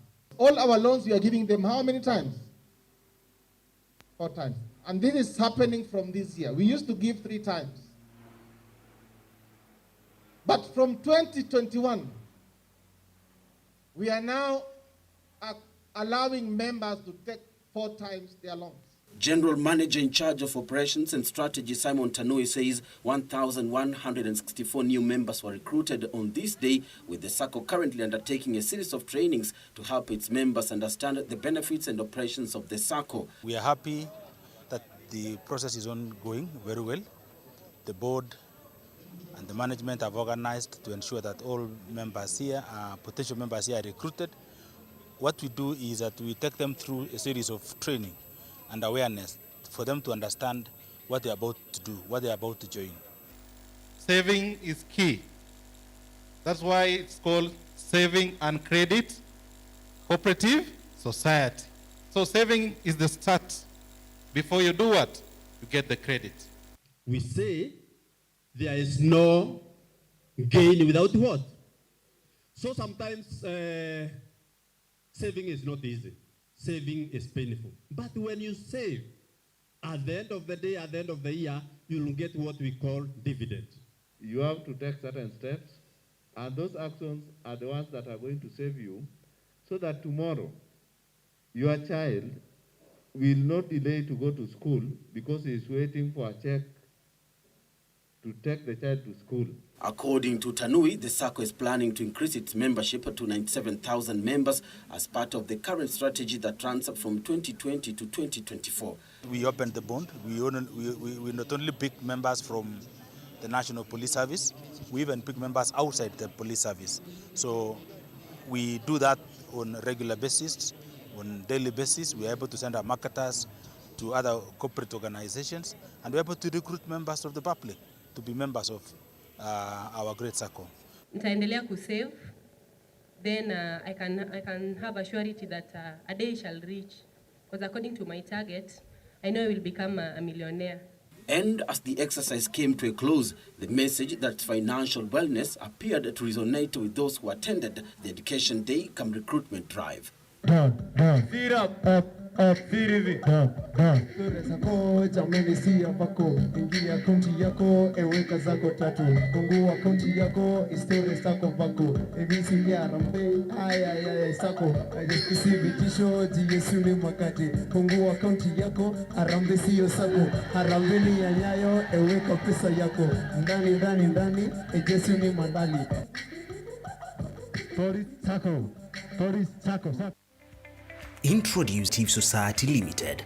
This is a subsidiary of the Kenya Police SACCO Society Limited that seeks to mobilize members' savings and investment in prudently identified ventures in order to create wealth among the shareholders. Members of the Kenya Police Investment Cooperative Society are entitled to unlimited membership benefits, which include subsidized prices for all our products, flexible repayment options, quick title processing, among others. The Kenya Police Investment Cooperative Society Limited has successfully rolled out a number of projects aimed at empowering members with personal properties. Kiserian Heights Estate Phase 2 comprises of unique 8th-acre serviced plots strategically located slightly off Pipeline Road, just about 5 minutes drive from Kiserian town. The Serene Garden Estate Kitengela comprises of unique 8th-acre serviced plots near Masai Ostrich Farm in Kitengela. It lies in a cool environment ideal for immediate development.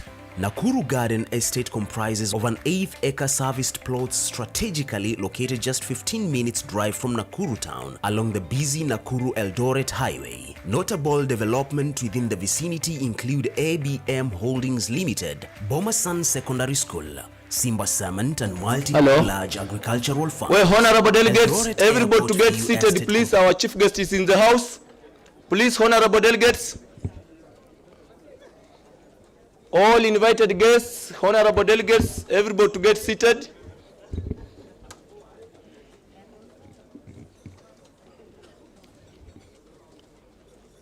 Watu wale wako kwa chai. Yes. Congratulations for appreciating. Thank you. Hello, can we take our seats? Those of us who are still taking pictures outside there. Those are Carlo, I've seen you. Those of us who are taking tea, please, can we suspend the tea? Can we take our seats? Munyas and your team.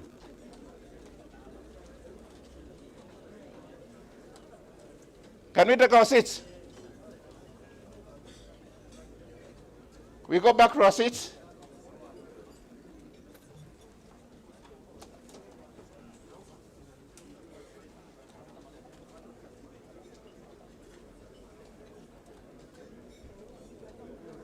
Honorable delegates, can we take our seats?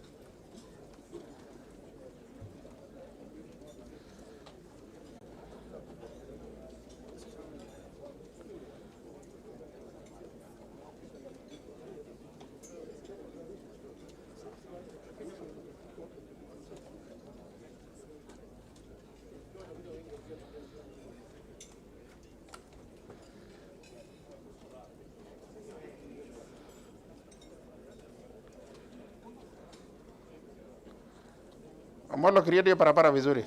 Create that road.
Hello.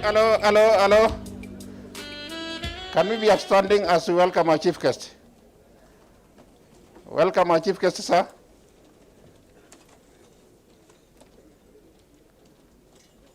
Can you appreciate our chief guest as he comes? Welcome, sir. Welcome, sir. Thank you, sir.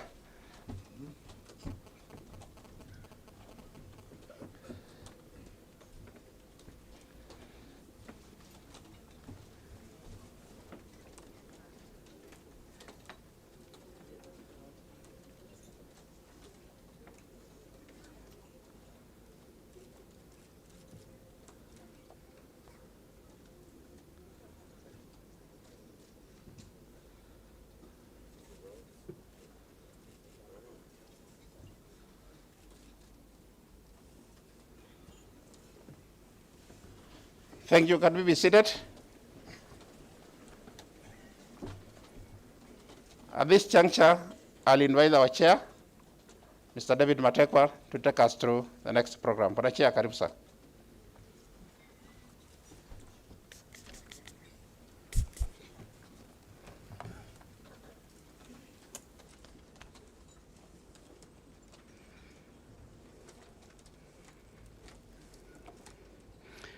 Good morning once again.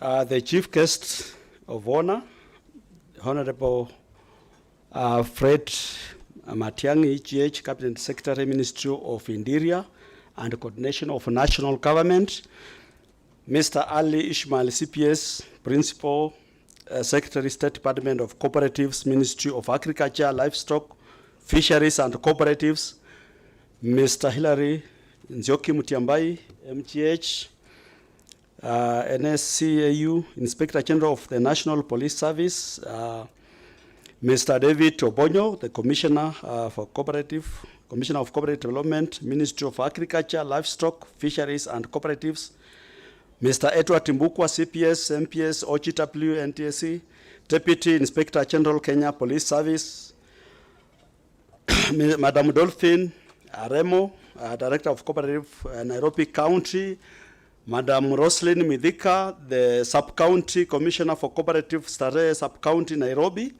Board of Directors, Supervisory, Management, Staff, and Delegates, distinguished guests, ladies and gentlemen, good morning. I want to take this opportunity to welcome our chief guests. I know, sir, you are busy, and they will not keep you here with the long speeches, so I'll go direct to the performance of this society. Our performance in the year 2021, sir, the society's asset grew to 44 billion, up from 39.1 billion in 2020, recording an increase of 12.7%. Our deposits grew by 10.3% from 21.3 billion to stand at 23.5 billion as at the end of the year 2021. Our loans and advances grew by 14.4% to 37.3 billion, up from 32.6 billion in 2020. Additionally, our revenues rose by 16.7% to stand at 7 billion, up from 6 billion in 2020. As we continue, sir, we have done in terms of governance. We saw the society emerge the winner in the FIRE Awards and the overall winner for the compliance to the International Financial Reporting Standards, IFRS, on 2021 edition. The society's global credit rating also for the long and short term was also upgraded to PP plus 2 to PP 3. So in the nutshell, we are saying our governance, we really realize that good corporate governance will make the institution grow further. And we have been training our members in general on the education, financial education and literacy, and also financial coaching. We have been doing this. We did last year for the top savers, first 100 top savers for that seminar, and also we went up to the regional level just to take our members through the financial literacy and education to make sure that they understand how money works so that to make them improve their financial well-being. We are continuing with this, and we are trickling down to the county levels. So we have done, we are paying our members today the dividend, and we have we have done our deposits. We are paying our deposit at 10.8%, and our share capital at 17%.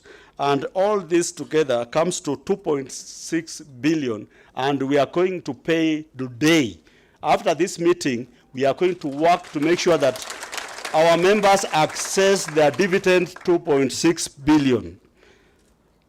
This will also help them to be motivated when they are working to continue saving more in this society, to prepare for their retirement, to make their lives easier, to improve their well-being. We have done this, and we are also motivating more members to save. We are taking a group of 10 members this year. In April, we are taking them, the top savers, we are taking them to the United States of America, to Washington, D.C., to feel and also interact with the best managed circle in the U.S., and we'll have also an interaction with the other members in the U.S., so that we understand even developed countries also embrace the saving culture. Otherwise, as a society, we have done a lot of CSR. We will be doing also constructing our recent this year that we are doing. We are doing a stadium at TCI's academy in South Sea. And we did a groundbreaking the other day, IG represented by the airport DIG Kenya Police Mr. Edward Muka. So for that short story, because today is not my day, I want to welcome our DIG, who will invite the next speaker. Thank you so much, and God bless you.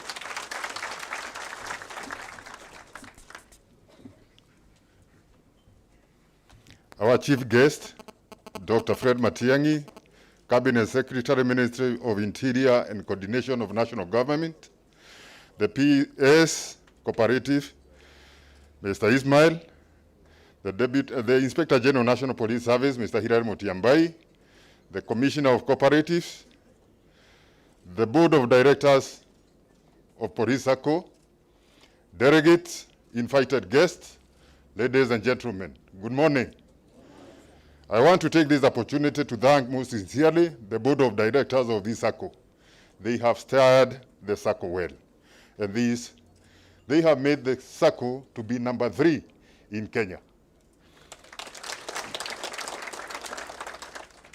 I also want to thank the members, because your share contribution has gone up. Since the last 2 years, there has been an improvement on the deposit by members. Congratulations, members.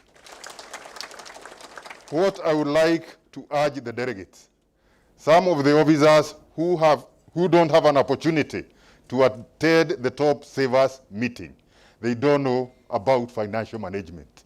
It is your responsibility as delegates to go and teach those officers or members on how to save, so that they can also become good savers. Even if you take me to Mombasa, you take me where, you tell me how to save, I already know it. So they are preaching to the people who are already saved. Go and preach to the sinners so that they can also become saved. No, that is the truth, because maybe they are not saving because they have not had that education. And you as delegates, because you attend many meetings, you have that knowledge. Pass the knowledge to the other members. With those we want, I want to take this opportunity to invite the Inspector General National Police Service to come and give his address. Welcome, sir.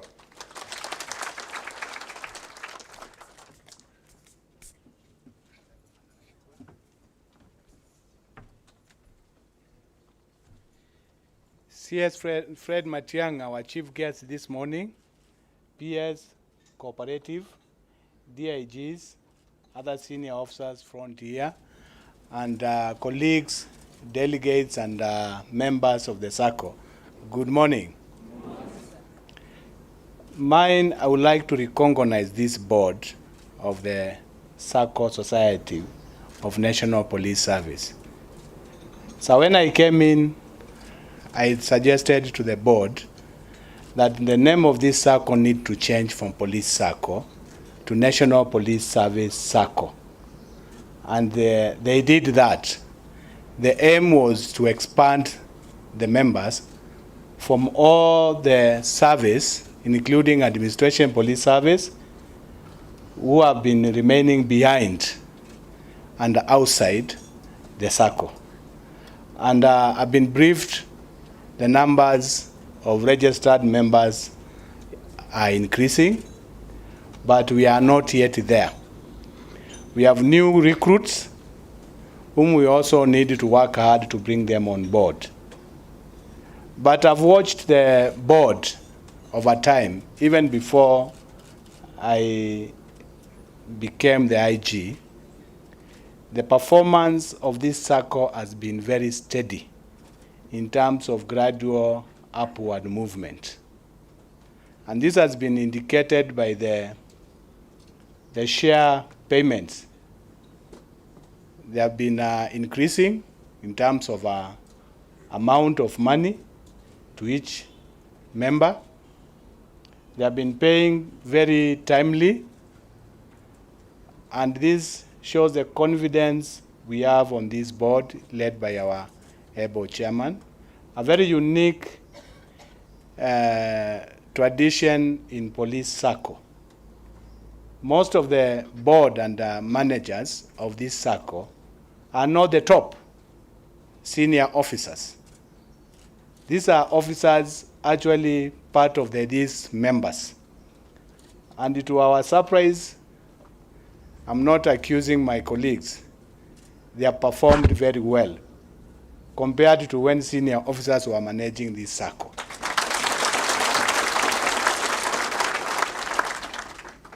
This has tempted me a number of times to reward them, and I'm ready to continue rewarding this team.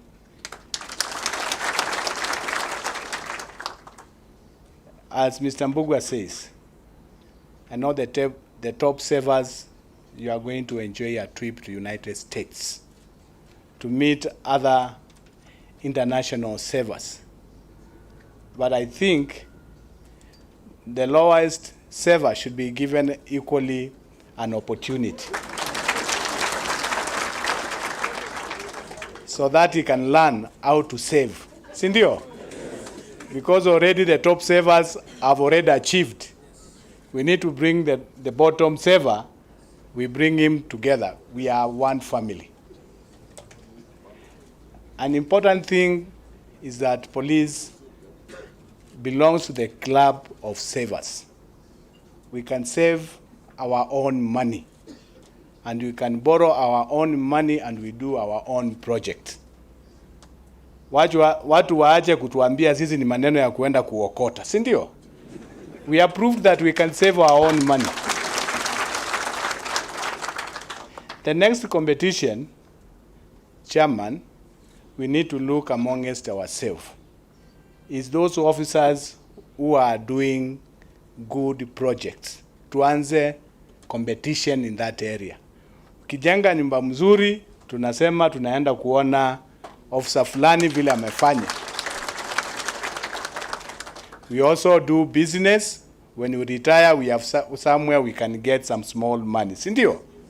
So that we don't limit ourselves only building our own houses. Let us do business. Business from our own money we have saved in Police SACCO. And with those few remarks, I would like to return the the mic back, but chairman indicates to me I invite the PS cooperative. Karibu PS, you do your remarks and then invite the CS. Asanteni sana.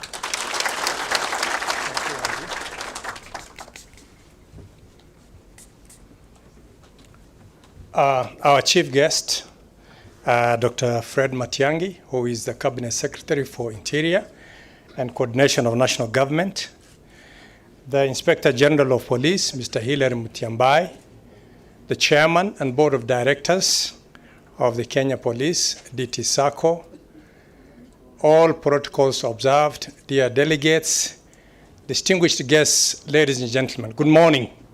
Hamjambo. Sir, today is your day, so I will not say much, but I just want to take this early opportunity to thank you for finding time in your very busy schedule to be with us today at the ADM of Kenya Police SACCO.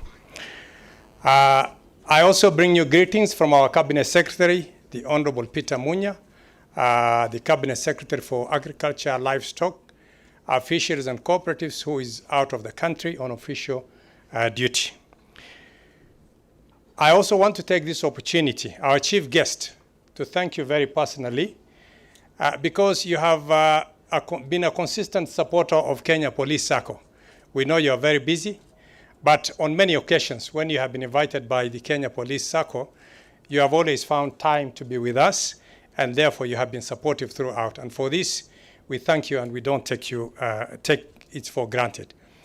Then finally, our chief guest, I just want to tell you, as the PS Cooperative representing here my Cabinet Secretary, that Kenya Police SACCO is one of the SACCOs that we are very proud of in this sector because it is doing a very, very excellent job under the able chairmanship of Mr. Mategwa and his board.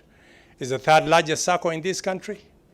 It's a country that has benchmarked with the best in the world. As you have just heard the chairman say, he will take some of the members to go and actually learn from the best SACCOs in the US, which is the leading country when it comes to savings and credit cooperative societies, or what is called in North America, credit unions.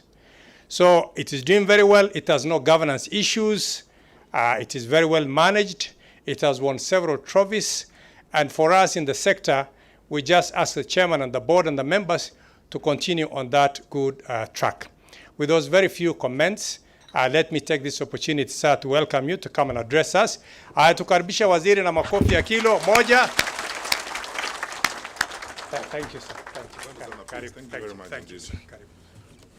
Tafadhali tuketi. Thank you very much.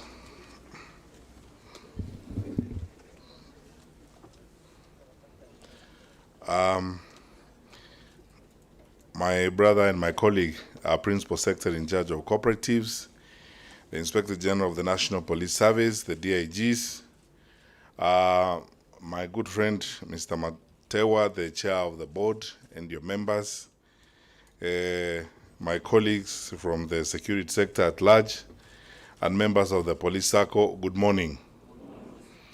I'm very excited to be here, and actually I'm grateful. I thank God that I got the opportunity to be here today. There was a time yesterday I was fearing I was going to fail to come here because I wanted to come here and tell you this, that quite frankly, for me, as one of your colleagues and the Minister for Interior at this point in time, I'm so proud of the National Police SACCO. And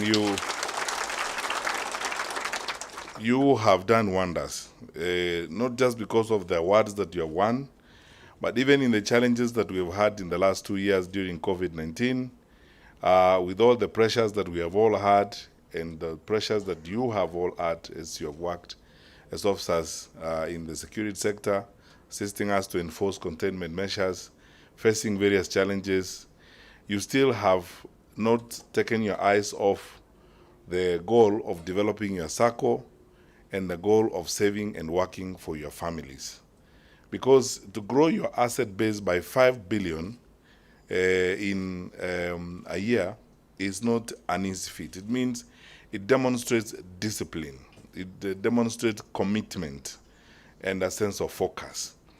And for you, honestly, time has come that you should step to a new level. And I was telling the chairperson this morning that I think as your ministry, working together with our colleagues in the Ministry of Cooperatives, we should engender a discussion immediately with our PPP unit at the National Treasury to begin working with you in investing directly in new projects that will enhance even our quest to support you with the housing programs, because you have the money. Because it's projected that this year you are going to grow your savings to about 50 billion shillings. Why should we go to borrow elsewhere? And why should we go to look for partners from other places to work with when all we are looking for is probably about 20 billion to do a huge housing project that is going to help all of us? The money is with you, and we should then make use of these resources and this opportunity to improve your welfare, as it were, and the lives of our police officers across the country. So, Mr. Chairman, I start my remarks by giving you one assignment. Can we immediately open conversations with the PPP unit at the National Treasury and begin a process of seeing how we can use your savings jointly together with government to advance our police housing program? And I believe the Inspector General will agree with me that the properties we have in the police service across the country, I mean, we have a lot of police land, some of which has been grabbed by, politicians and quangos, even here in Nairobi.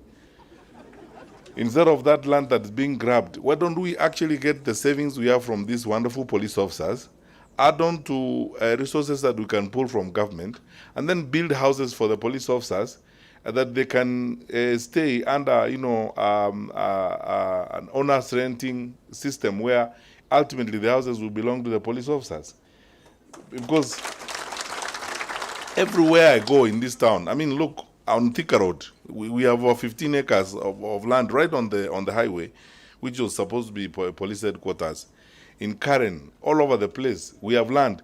And when we do nothing about these pieces of land, they are just being grabbed every other day by all manner of these strange people around us. Why don't we, with the savings that we have, because if we government from Exchequer, we don't have the resources, why don't we take the savings that you have, working on a model, a PPP model with you, we develop the houses for the police so that ultimately they can enter into some sort of tenant purchase arrangement where they finally will have places, where they can stay. It's an opportunity, honestly, we should not sit on. And we have proved that with focus and discipline, a lot can be done. Secondly, I want to congratulate the leadership of the National Police SACCO. You have proved clearly that with discipline and focus, we can achieve the moon. And I like what the Inspector General says.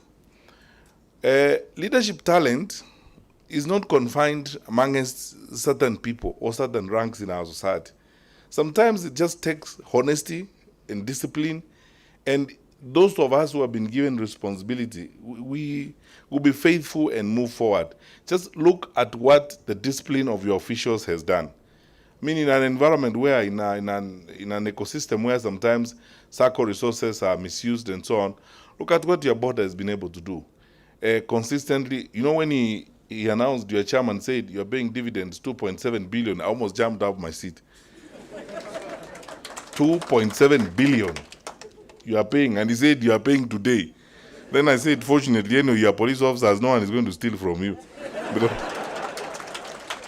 Because you are armed, you'll be paid your dividend and you are fine. No one will try to steal your dividend. So I mean, it demonstrates clearly that we can do it. We have the means, we have the capacity, we have the personnel that we need to do well. There's actually nothing we do not have. If we are committed and resolute about managing our resources effectively, we can succeed. And of course, you can take this debate even further and say, if at the national level, we all worked the way your board works, imagine what we can do with public resources, how much we can achieve in terms of development. It takes discipline and honesty in terms of focusing on what we need to do. And the National Police SACCO has demonstrated that that is possible and we can do it. Thirdly, I want to ask the Inspector General, when we were there, we spoke a bit In the language of DIG Mbogwa, there are two groups of people in this world, sinners and those who are saved. DIG, I am among us those who are saved, to start with. But the point is that I think now we should inculcate financial management as a critical component of the training for police officers. Immediately you check into Kiganjo, one of the courses other than the drill, the law, and all that should be financial management. Because, look, my dear friends, let's just face it. Some of the challenges we are facing with our young police officers, you know, all these trouble that we are seeing around, some of our young people taking their lives, challenges that are coming between our young couples and so on, half of them are related to financially related problems, you know. And everybody talks about, oh, you know, the salary is not enough and so on. There will never be enough money for someone who doesn't know how to manage their money, period. Do you agree with me? There will never be enough money for someone who does not know how to manage their money. Even if your salary was 5 million shillings, it will still not be enough. But when you know how to manage your resources, even if that salary is whatever it is, you are able to manage it. And all financial managers and solid, strong people who have succeeded in business have always taught us one thing. At all times in your life, it's not so much about how much money you earn, but how you manage that money that you earn. And we should start this at the college when we get our recruits in and train them so that slowly, when they came out, the level of excitement is reduced and they can do the wonderful job that David is doing here of ensuring that they save. I am not very supportive of the idea of romancing low savers, because whose money are they going to spend? They have not saved their money. So, IG, we are saying we don't take care of the top savers. We take care of the low savers. Whose money are they going to spend? They have drunk their money. They have eaten their money. So how can those of us who have spent money spend our profit to entertain people who have not saved their money? So I'm more inclined to the decision of the board, and that top savers need to be recognized and rewarded. We teach the low savers when we subject them to swallowing saliva as they watch the top savers enjoying. Because if you have drunk all your money and then they enjoyed all of it, how are we going to help you? By again entertaining you, we are actually worsening your situation. Because we might persuade you to think that in this life, you can spend your money and still be entertained. It doesn't work like that. So I think, jokes aside, and this is a brilliant way of moving forward, and what you are doing here is wonderful for our country. The ultimate reason why I am actually elated, to be frank with you, is because we as the police officers and as the security people, if we mismanaged our affairs, we would lose the moral authority to lead society and show society the example of how it should be. Because kazi yetu ni kutafuta wakora. Sasa sisi wenyewe hatuwezi kuwa wakora. Sasa nani atatutafuta? Kama sisi ndio, we are the ones who are supposed to go after law breakers. Then we break the law ourselves. How does that mean? So in doing what you are doing and being successful and winning awards and being leaders in the sector, you have already done part of your job. You have provided the example. You have won the moral war. And you have the moral authority to speak to and be firm about those who break the law and those who try to misappropriate resources that have been entrusted in their hands. So for that, again, I thank you very sincerely. Finally, now that, through the President's new plan of relooking at police welfare, including the brand new police hospital that is coming up the road, is on course, we now need to find a way of partnering. I hope, Mr. Chairman, I want to give you a second assignment. You will now start looking at newer products. The government will provide you with the medical insurance and medical cover that you need. But nothing stops you from, coming up with a more premium product for members that draws on your savings. Nothing stops you from coming up with new additional products that will address the health and welfare of your members, as it were. Because we are in an era where all of us are interested in ensuring that we improve and strengthen the welfare of our police officers.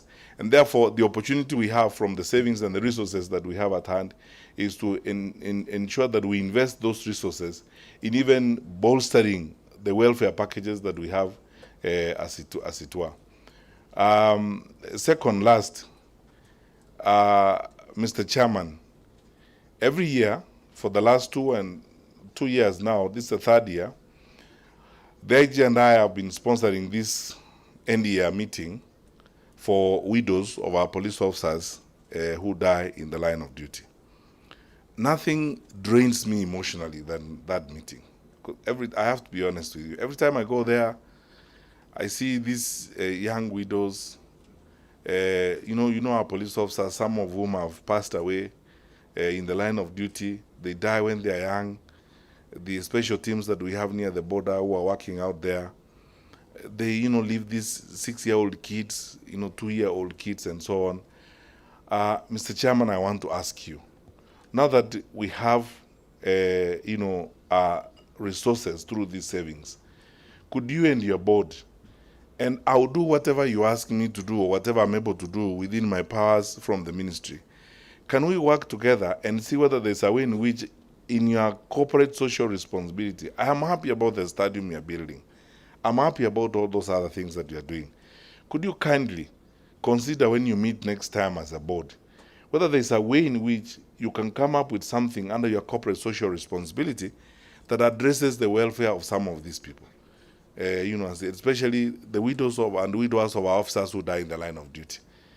It's even if it's a scholarship that is limited to these orphans, or a tuition support to some of these widows and widowers, and some of these little kids who remain behind, so that truly, when the Lord has blessed us the way He has, with the resources that are in our hands, and when the Lord has blessed us and we have been able to save the way we have been able to save, we also thankfully go to the Lord with a sacrificial offering that is intended to help those of our members who have encountered challenges in the line of duty. Then we will actually show greater care, and we will be a complete family, as it were. Because, when we are a SACCO with a base of 50 billion this year, from the interest and the dividends that we make, I'm sure that if we actually made a sacrifice, even if it's a 0.0025%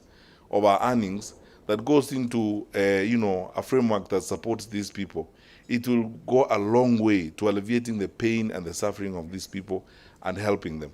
I know we tried to pay, through the insurance gains and so on.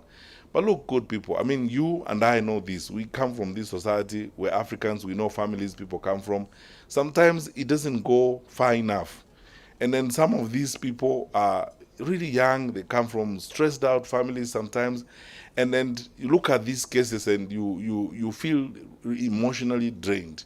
If there's anything we can do, I want to urge you, my brothers and sisters, let us do it for our colleagues whom we lose in the line of duty. Very finally, Mr. Chairman, IG, a satisfied officer is a good officer. And how do officers get satisfied? When welfare issues are addressed, such as we are doing. This circle is a fundamental aspect of our officers' satisfaction, and there is a direct correlation between what happens in this circle, the welfare of our officers, and their performance.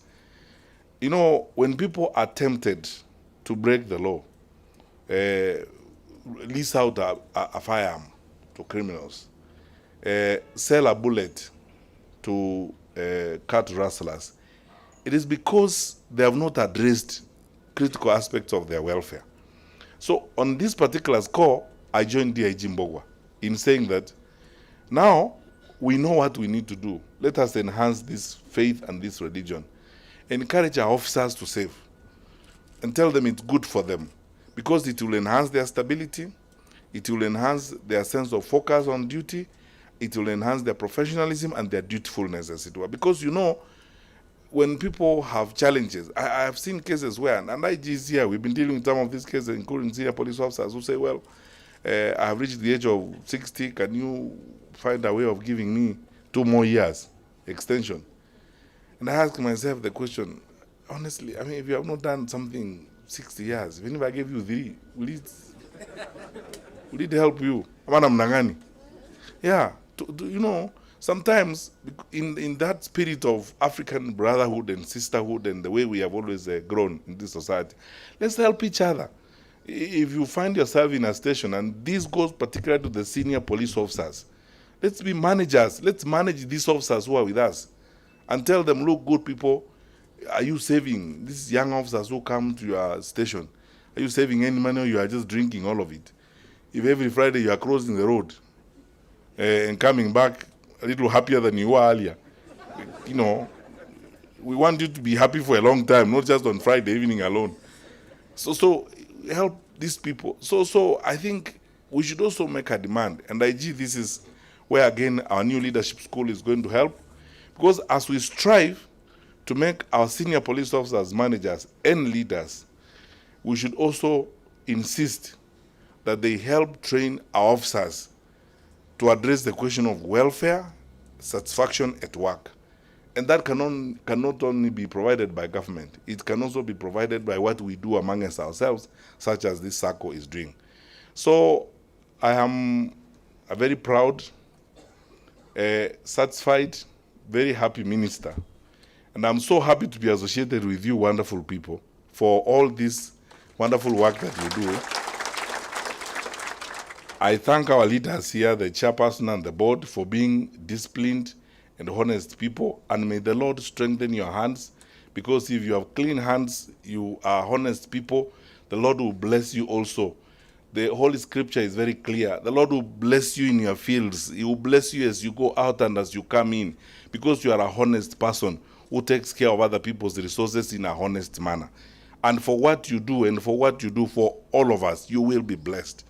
And I want to ask you also, let us enhance this gospel to our colleagues out there and ensure that we inculcate a very deep and sustainable saving culture amongst the police officers and in the police service. Because that way, we will have satisfied police officers, confident police officers who know that they have taken care of the welfare issues. Small temptations of taking 50 bob and 100 bob will reduce. That's how we'll sort this thing out. The shida and renting a gun and so on will reduce, so that we move forward now to build a stronger society, as it were. And since, Mr. Chairman, you have told me that I can also buy a plot in this SACCO arrangement, and I am going to encourage my colleagues who are here from the Ministry of Interior, all of us, buy a plot, my friend, even if it's 50 by 100, buy a plot, own something. Don't just work here in Nairobi and spend your time making speeches such as I'm making, and then after that, as a few days unaanza kuzumbua watu wakuchangie pesa kwenda mahali. Kwa hivyo chairman, hata mimi nitanunua plot so that nisumbue watu from the SACCO. May the Lord bless you indeed, and thank you, and all the best.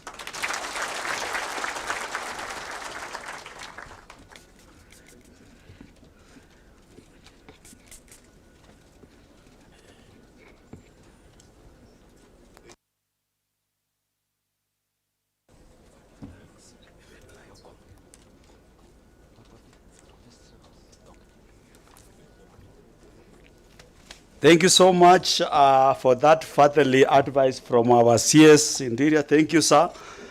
Now you will do for me, I'll humbly request our chief guest to help me reward some of the best savers who have been invited. And I will start with number 1, who has saved well in share capital, whereby we are saying, yes, this is Michael Arum Award. And the winner is Mr. Edward Mbukwa.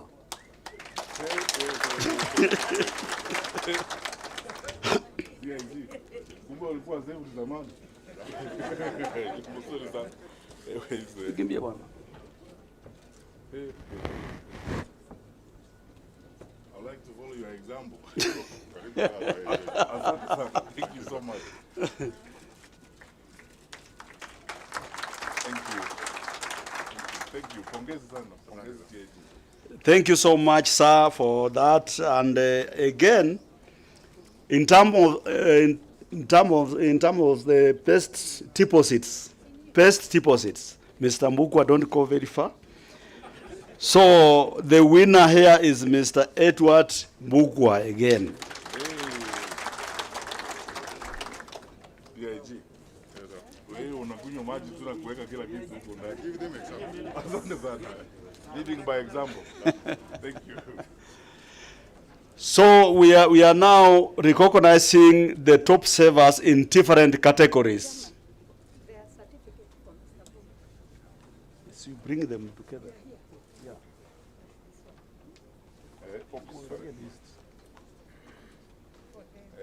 DIG, you are getting a certificate for being the best server in deposits. Yeah, and to make it so that Mr. Mbukwa sits down, we have now different categories we are awarding. We have a category we call Cassette Officer 1, where Mr. Mbukwa also has won. So Mr. Mbukwa is getting 3 trophies at the same time. Asante sana. And then, good. Thank you so much. Sorry. Thank you so much. So you are encouraging other people. Thank you so much, sir. Then we call upon Madam Beatrice Girakuri from the Cassette Officer 2. That is the commissioners downwards.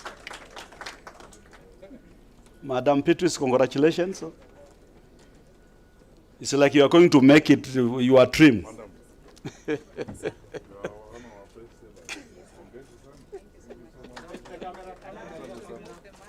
Please go ahead.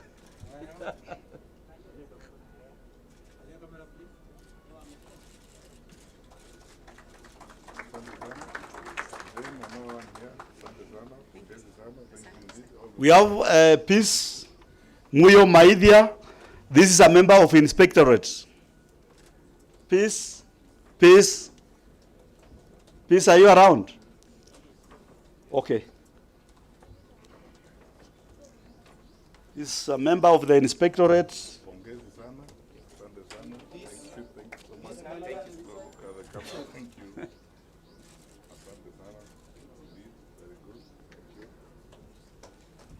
From NIS, we have David Atula Luvaha.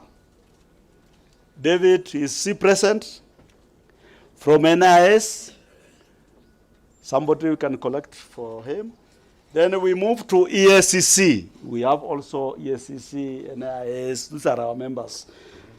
Mr. Emmanuel Arunga from ESCC. He's collecting for NIS, Mr. Daniel Luva. Okay. You stand here to collect the funds with Emmanuel. Yes, yes. Emmanuel Arunga. Emmanuel Arunga from ESCC. Pongezi sana, asante sana, pongezi kabisa. Thank you so much indeed. Well done. Yeah. Asante sana. Thank you. So our chief guest, sir. Oh. This is for Luva. Luva. Pongezi sana, mwambie tunampongeza. Asante sana, pongezi. Thank you so much. Now, sir, we have the NCOs. Okay. The category of NCOs, we have Madam Monica Angelica Ngede. Is she around? Monica Kangede? Please. Kanyaga.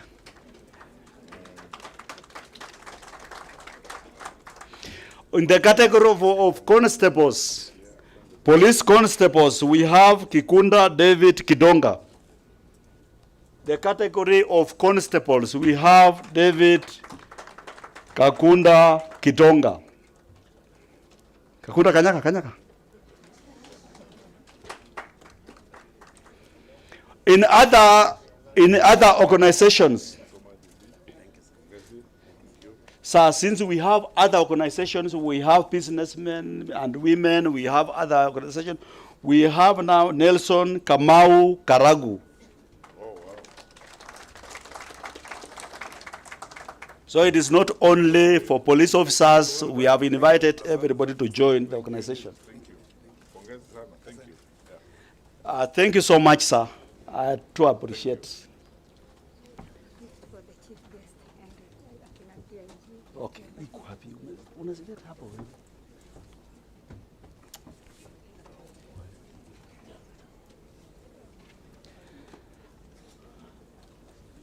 There is a gift we are going to give to our chief guest. I want to announce here that that gift we are giving our chief guest is less than 20,000 in value. It's good to announce in public that whatever we are giving the chief guest is less than 20,000. So I'll request the peers to come and award our chief guest, the peers cooperative, sir. So I humbly request chief guest.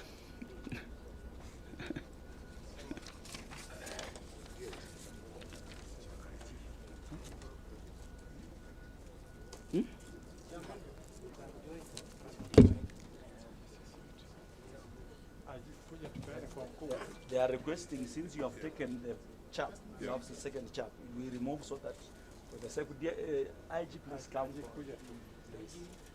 Come, let us give it to So we remove the masks. And there are no forbidden fruits in There are no forbidden fruits. Thank you, sir.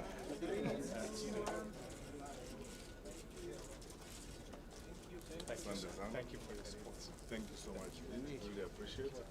So our IG will remain with the PS. Your IG will award our PS. Okay. There is something for the PS.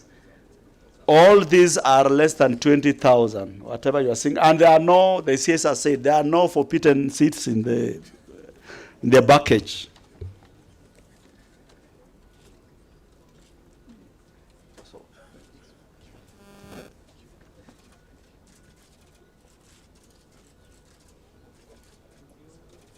Thank you, IG.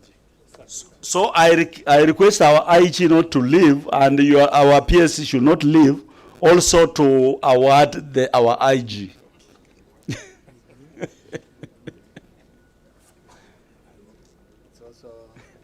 Also, now this is my boss, my IG. There is nothing we have put there more than 20,000, and there are no forbidden seats inside there.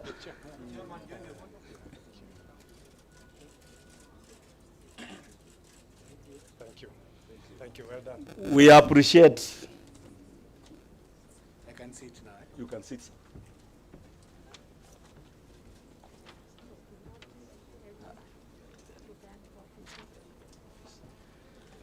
I think we have our commissioner. Commissioner, please.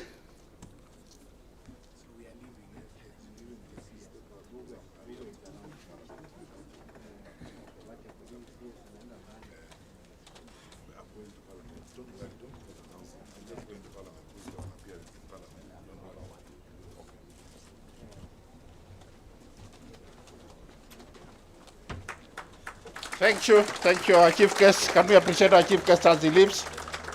Thank you so much, sir.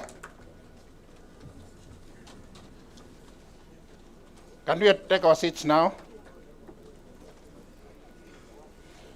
So our last agenda is the vote of thanks, and I'll request Director John Okumu to come forward and do a vote of thanks on our behalf. John Okumu, karibu.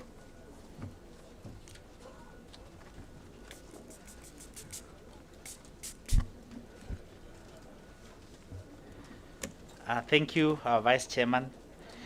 I've been given this privilege to move a vote of thanks, and I will want to start by thanking our chief guest, that is the CS Interior, Dr. Fred Matiang'i, for having time out of his busy schedule to come and grace our occasion. We cannot take it for granted because he's a very busy man considering his office. I'll want to take this opportunity also to thank the IG, also a very, very busy man, for having us feel his presence in our meeting, and we cannot take it for granted.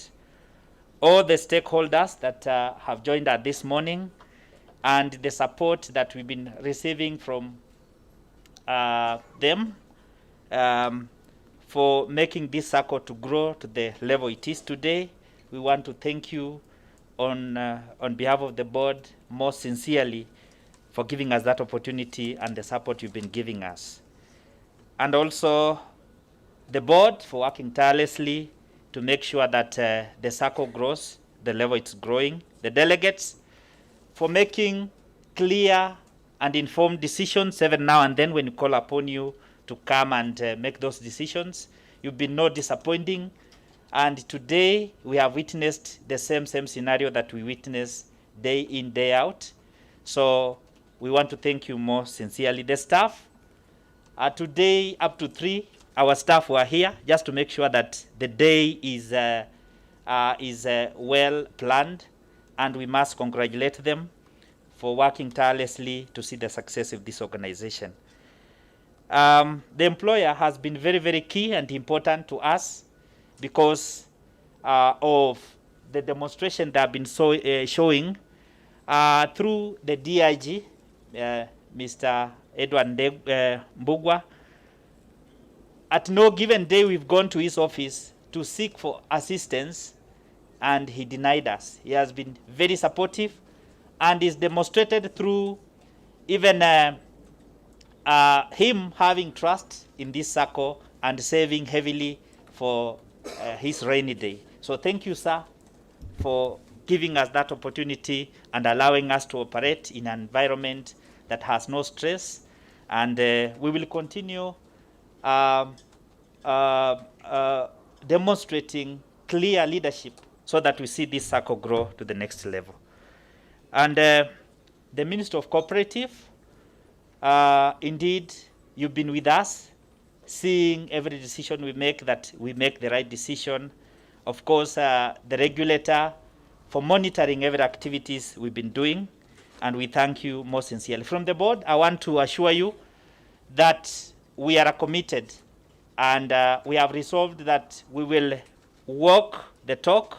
We will see to it that whatever we do is honest, and we have deliberately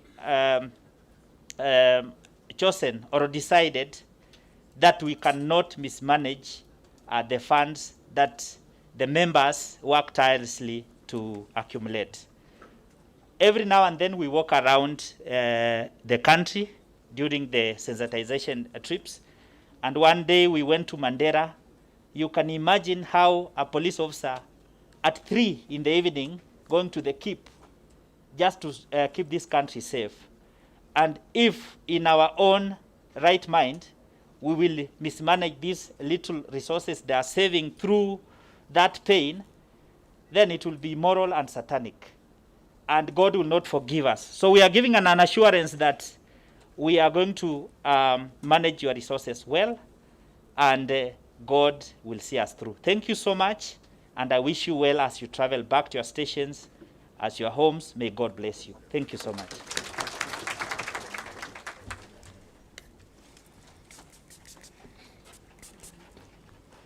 We are on our last item, which is the closing prayer.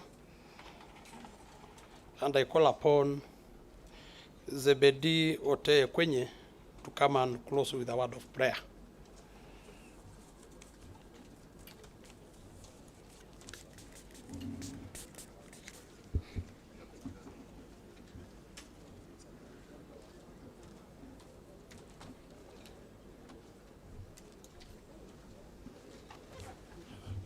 Ningeomba tusimame zote. Tuamini na tuombe. Mwenyezi Mungu Baba, Mwana na Roho Mtakatifu, ni wakati mwingine tuaja mikononi mwako tukisema ni asante kwa umbali umetufikisha Mungu wetu.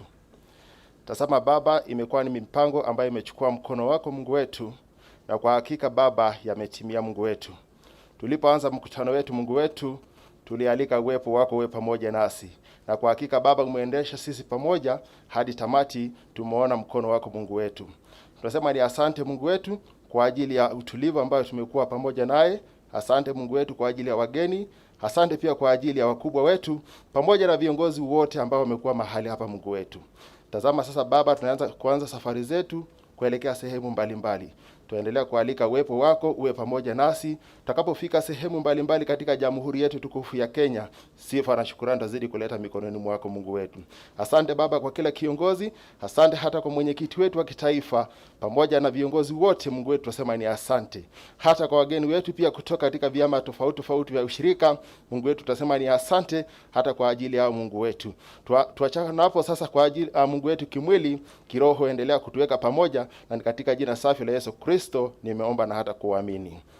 Tuseme neema pamoja, neema Bwana wetu Yesu Kristo na mapenzi ya Mwenyezi Mungu Baba na ushirika Roho Mtakatifu uwe pamoja nasi sasa hata milele. Amen. Mbarikiwe.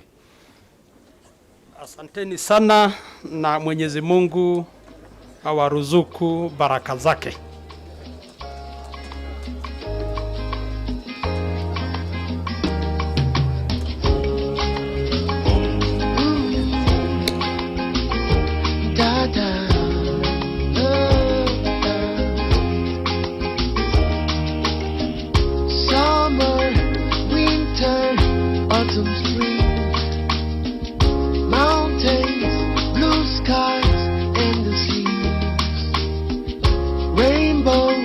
Sunshine and the trees, Jesus, maker of the Lord, Jesus.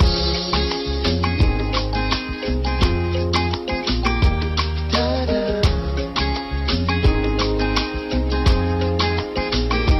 Summer, winter, autumn, spring, mountains, blue skies, and the seas, rainbow, sunshine, and the trees, you made them, Jesus, maker of them all. Everywhere I go, I see you right there, in the beauty of nature, you shine all around, for you are everything, and everything is you. Precious Jesus, a wonderful wonder you are. Oh, oh, oh, oh, oh, oh, oh, oh.